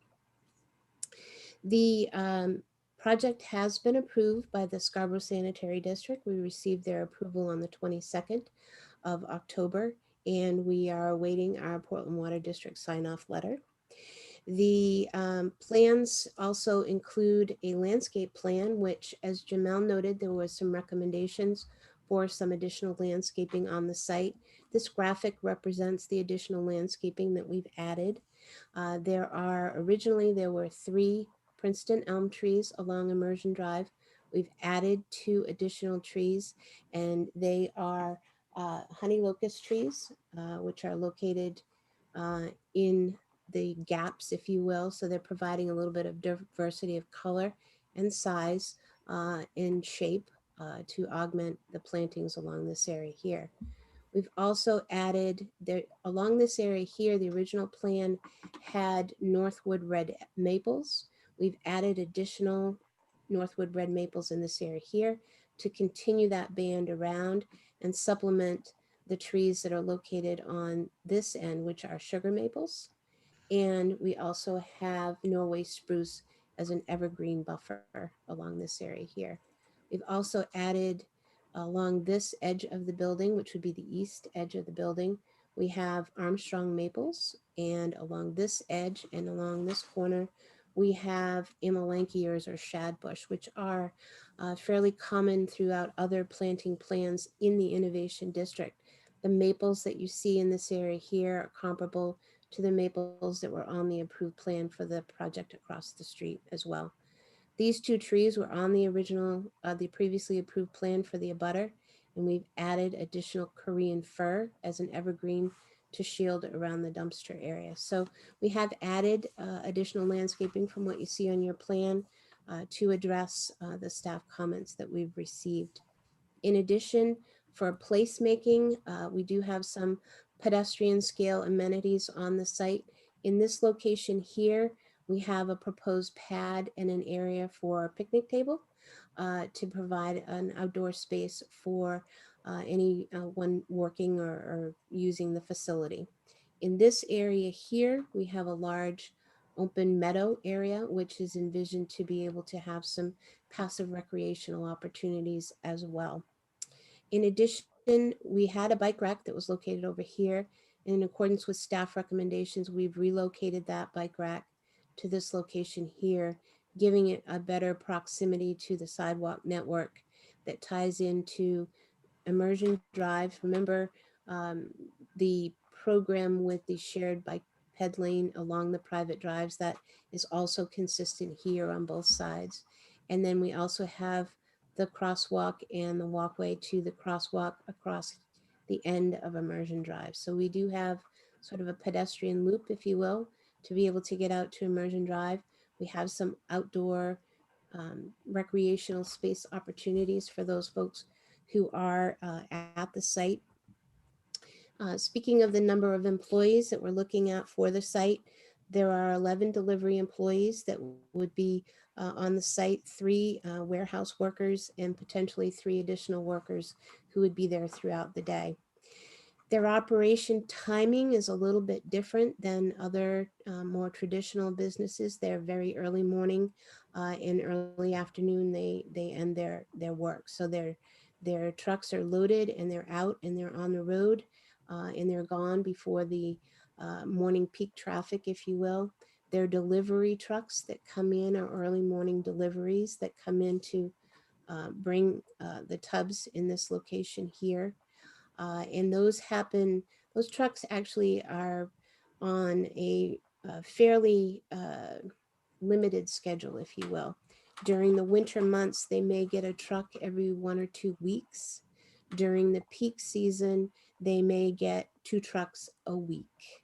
And so we're not talking about a tremendous amount of truck traffic that will be making any deliveries to this area.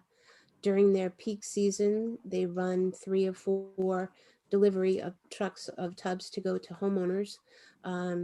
and then it drops off obviously in other times of the year. And Jim can talk a little bit more about that. So as we mentioned, we're proposing only 20 parking spaces on the site, which accommodates the number of people that would be there on the property.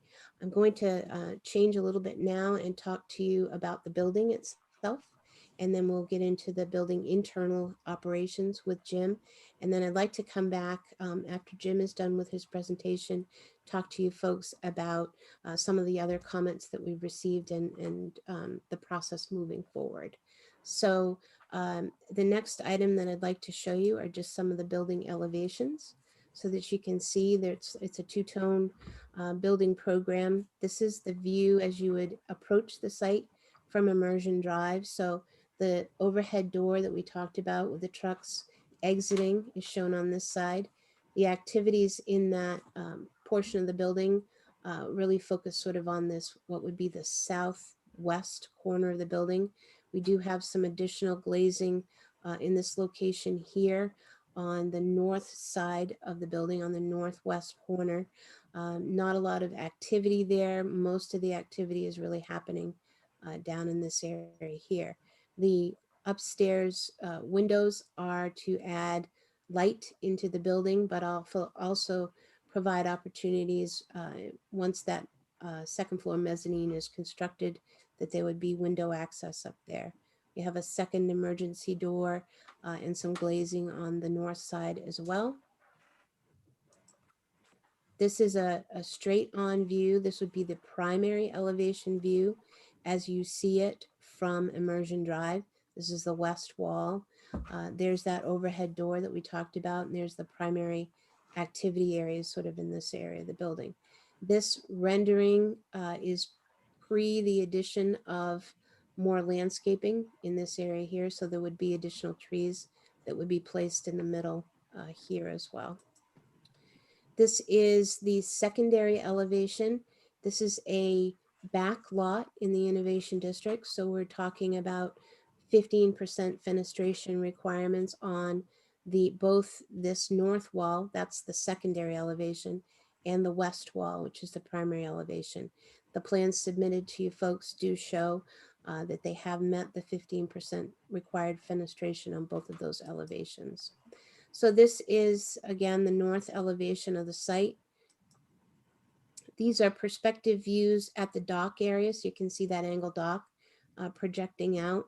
This is that southeast corner of the building. So there's your north wall, and you can see the overhead door coming into the site. So that's where the smaller trucks would access. The building is designed such that those trucks can stay in there at night and they'll be ready to go and to be loaded in the morning.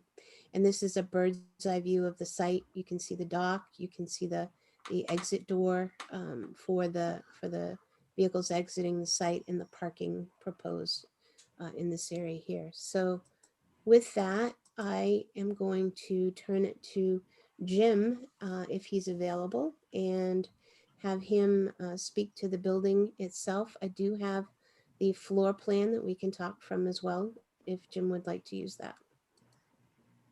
Sure, why don't you put that up, Nancy? Thanks everybody for this second week of keeping us on what I hope is a schedule that will break ground this fall. This is an extension basically of activity that's been happening on the Payne Road. Rick, I'll tell you that the solar panels up there at the solar farm have been going for 3 months and we haven't yet seen a nickel from CMP. That's CMP's problem. That's CMP's problem, but I'm glad you're generating.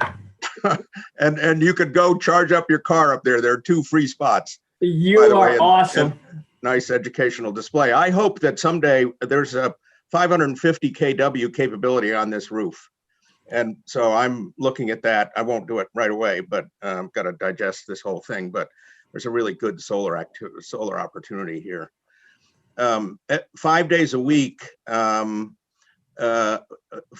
people will be coming who now work on the Payne Road will be coming here to do their work. 3 of them are schedulers, and they are product preparers. This is facility. The south side of this facility at the bottom of your screen will be the area where at least 3/4, sometimes nearly every delivery every day has accessories and various preparation required before it can get to a consumer's home. And so we have staff who are regularly assigned here that are now assigned up at the Payne Road who do that and will do it here. The other 11 people are all part of the delivery crews who are now up at the Payne Road who will come here in the early morning. They'll collect all their product and they'll go off in three of our own delivery crews. There'll be an independent crew that comes from New Hampshire. Our expansion and growth has happened not only in Maine, but also in New Hampshire. We're also growing elsewhere in New Hampshire, and this facility is designed to accommodate the product for Seacoast, New Hampshire, and all of our Maine activity. So they go out in the field, disperse themselves during the course of the day, and they're back by generally 2 to 2:30 in the afternoon. They stop at the Payne Road facility on the way back, drop off anything that happens to be taken for trade-in, because the refurbishment facility is still up on the Payne Road. And that's kind of the production facility that may someday come down here, but we don't have a clear line of sight on that yet. But we've got the space for it if and as necessary. And then they come back here, they bring their trucks in as Nancy described, and they either fill up if they have time the next day's activity, or they wait until the morning to fill up their trucks and get ready to go.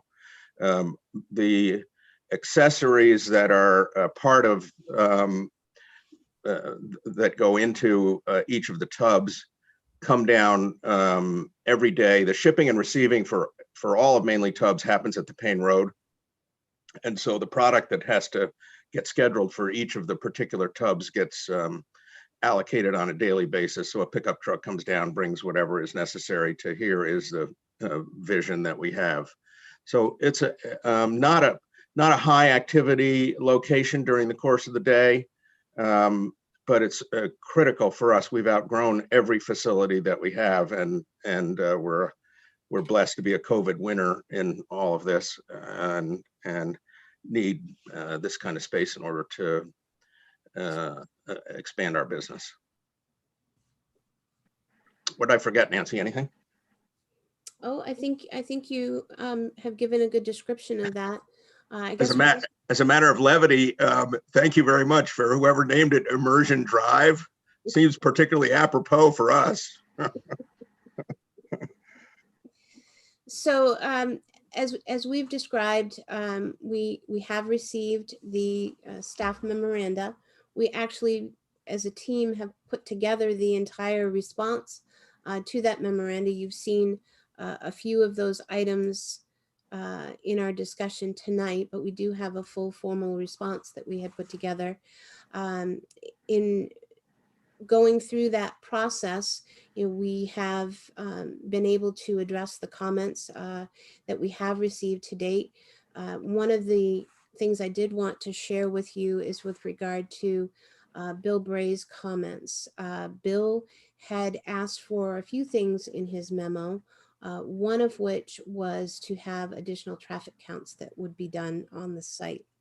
And Goral Palmer has had a conversation and a meeting with Bill to discuss that item in particular, and has shared with them information that Jim had already provided to Randy with regard to their staffing levels, with regard to the timing of their operation, the schedule of their staff, that type of thing. And based on that information, Bill has indicated that counts would not be necessary at this point, that data does substantiate that.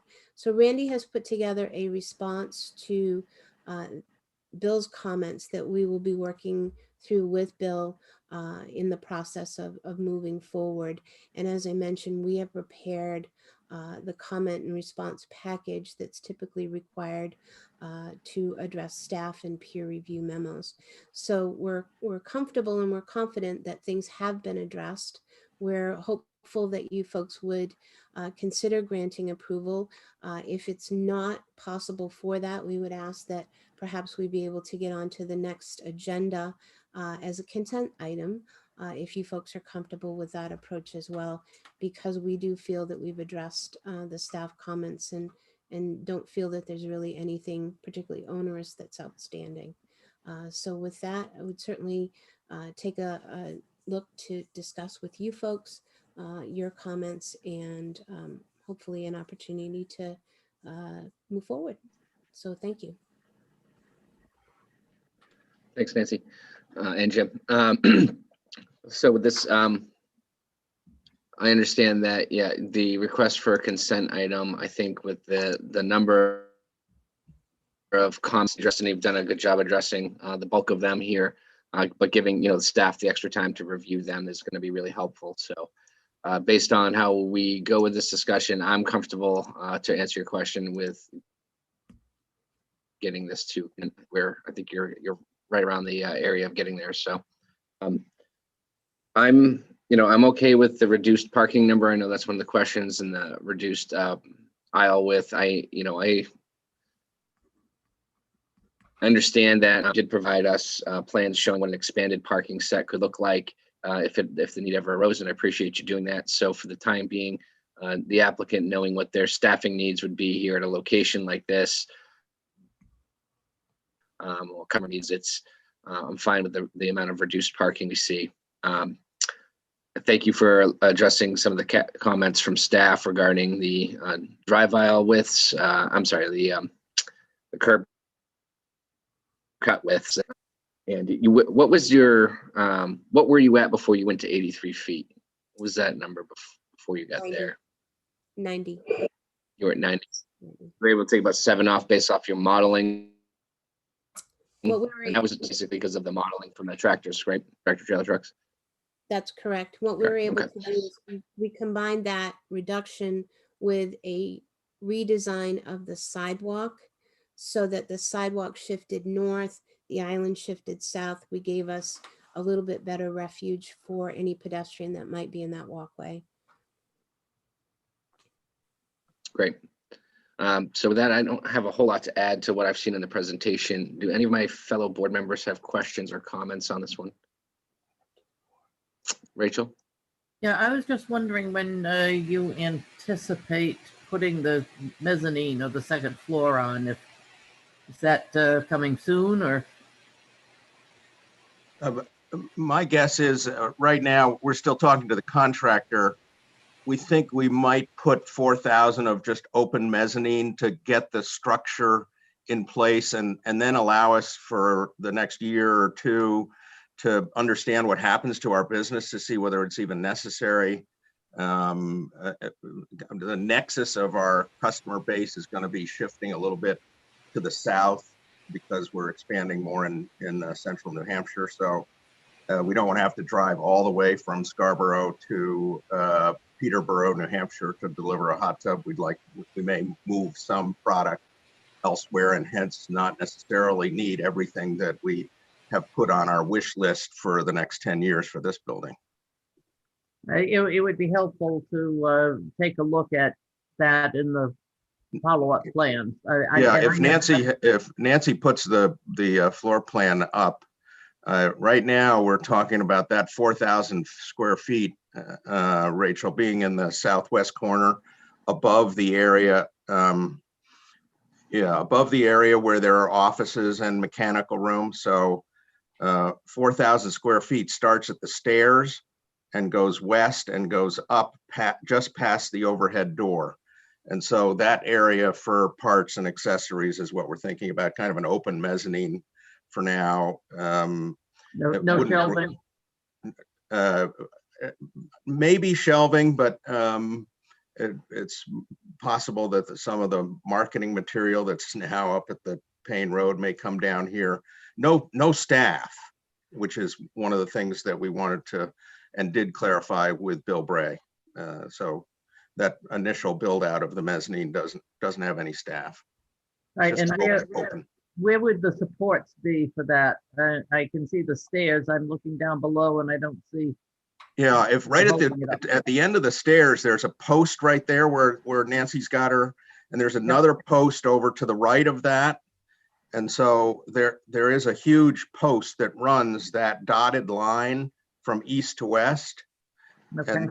And then the next set of posts is going to be either 39 or 56 feet in from there. So that's enough for them to, the size of those girders will be such to allow for the build out of the mezzanine. All right, so basically the infrastructure's in place with Correct. to add it. If we were to do it, we didn't want to interrupt much of the normal flow and want to have the construction project going on simultaneously with stuff going on the first floor, safety maintained, of course. Okay.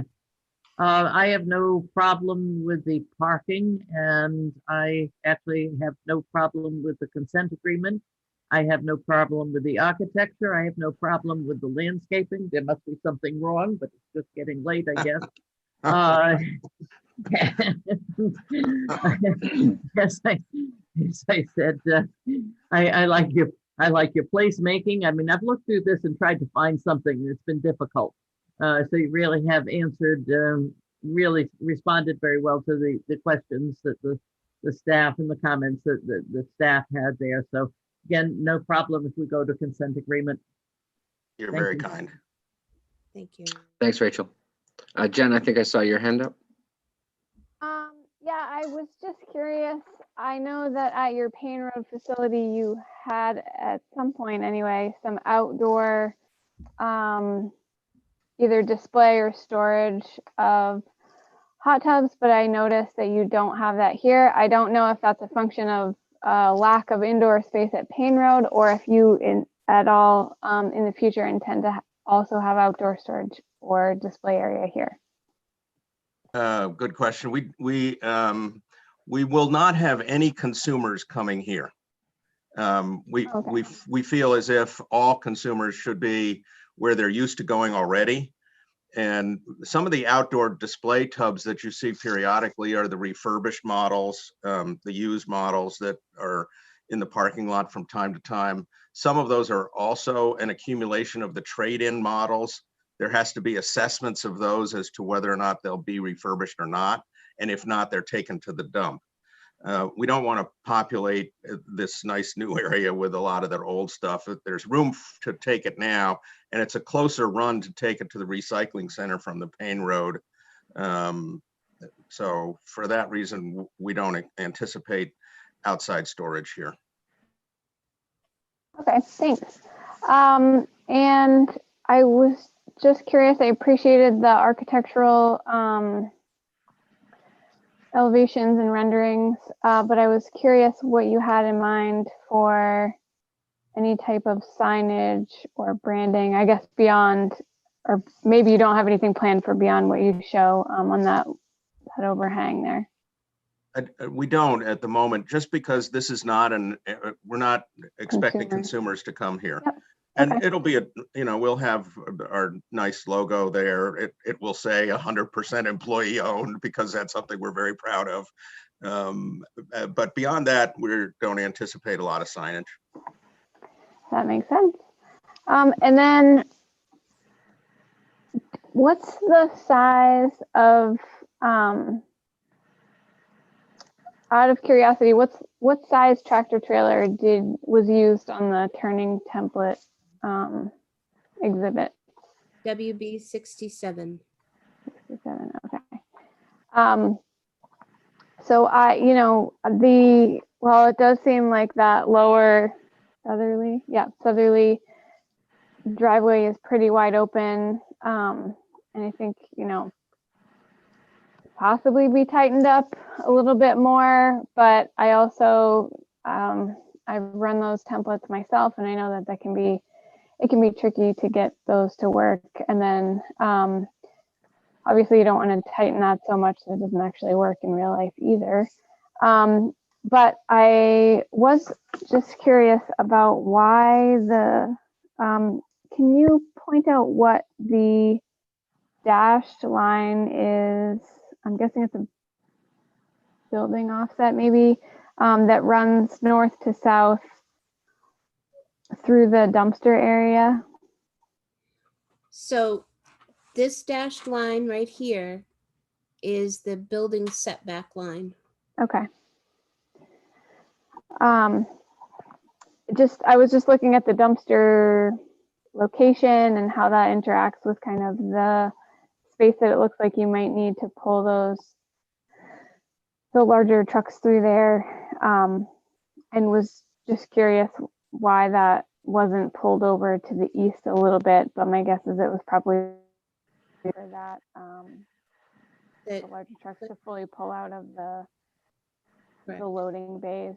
I understand that you're well within the impervious percentages, and at the end of the day, that probably doesn't make a huge bit of difference. But thank you for the truck dimensions. I was curious about that. Other than that, I don't have any issue with the waiver for drive aisles or reduced parking. I appreciate the exhibit that shows the full build out for parking. And I think that that's a great that you don't need that yet. Thank you. Rick or Roger, do you have anything?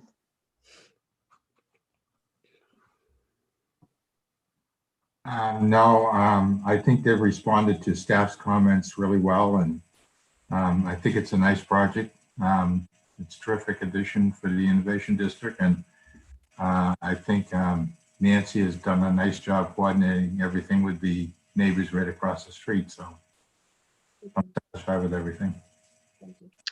Thanks, Roger. Rick? Yeah, are you planning on doing a black roof or a white roof on this? Do you have it snow loaded for maybe a white roof? I can't answer that question, Rick. We'll find that answer out. It is loaded for the panels, though. It's loaded for the snow with panels. That was one of the stipulations. I don't know whether it's black or white, though. Yeah, I'm just wondering if you're thinking about the solar on there, which I think is great, and I know you'll do the right thing. Having the white roof will eliminate some of that heat factor in the summertime. But yeah, unfortunately, in the wintertime, you don't get the snow melting. But if you're putting panels on it, well, then the sun helps get rid of that snow load. So with that, and the other thought that I just had, Jim, was maybe some light tubes that would be over your inventory instead of putting in a bunch of lights. Most of your activity is going to be done during the day, and you'll have people there mostly during the daylight hours. Maybe a few strategically placed light tubes might be a nice addition for the sustainability. Yeah, good thinking. That's one of the reasons I put all those windows on the second floor. Not necessary, of course, but I wanted natural light in there. I didn't want to use any more electricity than I had to. And so we got those up high enough so that for the small portion, which would be offices, they'd be nice. But for the rest of it, it's going to provide a bunch of natural light into the space that will require us to use less electricity. Yeah, you're not gonna put those. I can't think of it. It's late. You know how you can bring the light, the visors over the windows to bring in the light further into the interior space? Yeah, put the expense to that, put a couple light tubes in. Yeah, there you go. Anyway, I think this is a great looking building, Jim, and I didn't realize that hot tubs were such a commodity that you're expanding like this. This is great. Maybe it is a blessing for you guys because everybody sits in their backyard with a bottle of wine and a hot tub. You know, in 1994, when I first came to Scarborough, we were less than a $200,000 business. This year, we're going to be a $20 million business. And for our manufacturer, it's a wonderful story of a group of people who now are the owners of the company doing the right thing by customers. We now have over 30,000 customers who have chosen us as their solution for relaxation. And well, I'm glad the Downs is available for you to expand. So are we. God, it's services. just perfect. Excellent. Well, I have nothing. I'm fine with the drive aisle and waivers that have been asked for. And I think you put together a good package here and would be happy to see it on the consent agenda next time. Thank you, Mr. Chair. Thanks, Rick. All right. Not seeing any other comments at the moment. I think you're in really good shape. We look forward to seeing you at our next meeting. Hopefully, take care of you then. All right. Thank you. And a special thank you to the staff who, even today, they were jumping up and down, responding to emails and phone calls and getting us to a point where we could say what we said today to you honestly and with their thoughts in mind. So great job making some lemonade here. I thought we were going to have some lemons, but thank you all so much. Appreciate it. Thank you very much. Great job, Nancy. No problem. Good luck. Thanks. So we are past 10 o'clock, and our apologies to our last item of the night, which is Reinen Properties. And unfortunately, we are going to make that up this evening. I do want to say thank you to the board and the staff and all of our applicants for being patient. And we took a huge chunk out of what has been an incredibly large workload and number of hours that everyone's been putting in. As volunteer board members, I know that's almost 8 hours worth of board meetings and loading up prep time preparing for them, and then for staff to be able to work as diligently, Angela, Jay, and Jamel, as you have, and Doreen, of course, who sits there silently and takes our notes. So I really do appreciate all of the efforts here. So with that, I think we did staff report, administrative amendment report, correspondent, planning board comments. We did all that last time. Jay says, no, I've got more. Good, Jay. I tried, man. Good. Just one quick one. As Angela and Jamel and I were talking, I think it was last meeting or recently when we were talking about Town Center North at the Downs, it came up about doing a site visit. And it sounded like there was general consensus around that, but I don't ever think we sort of cohesively said, yes, as a board, we'd like to do a site visit. So I guess that's the question to the board tonight. And real quick, if we hear a majority yeses, we'll start the planning process offline and obviously work with the owner and all of you. But so that's the only question I have tonight. I think it's worthwhile for Let me just ask: is the site visit primarily to see that that secondary road? I think you can drive down that secondary road. Yes, I think we can take a drive look down at that secondary road right from Payne Road. So, is that a yes? I'm saying everybody could just go drive right down the road themselves. And I'm not sure it really requires a sidewalk, but if everybody wants to do it, that's fine with me. But I don't mind going out there. We're not going to go to the track, you know. It seems to me that if we go out there, we can take a look at the whole construction area and just simply get oriented on where things are in relation to other parts of the development. So we could take a look at innovation. We could see where the Gables is coming in and see, just really get a feel for the next steps that we're going to start to see. Yeah, I think it's worthwhile just shoot around an email, see if we can set up some times. Okay, thank you. All right. Without any other comments, I will entertain a motion to adjourn. So moved. I got a second from Roger in a form of a thumbs up. Any discussion? No? All in favor? Thank you so much, everyone. Really do appreciate it. Thank Have you. a good night.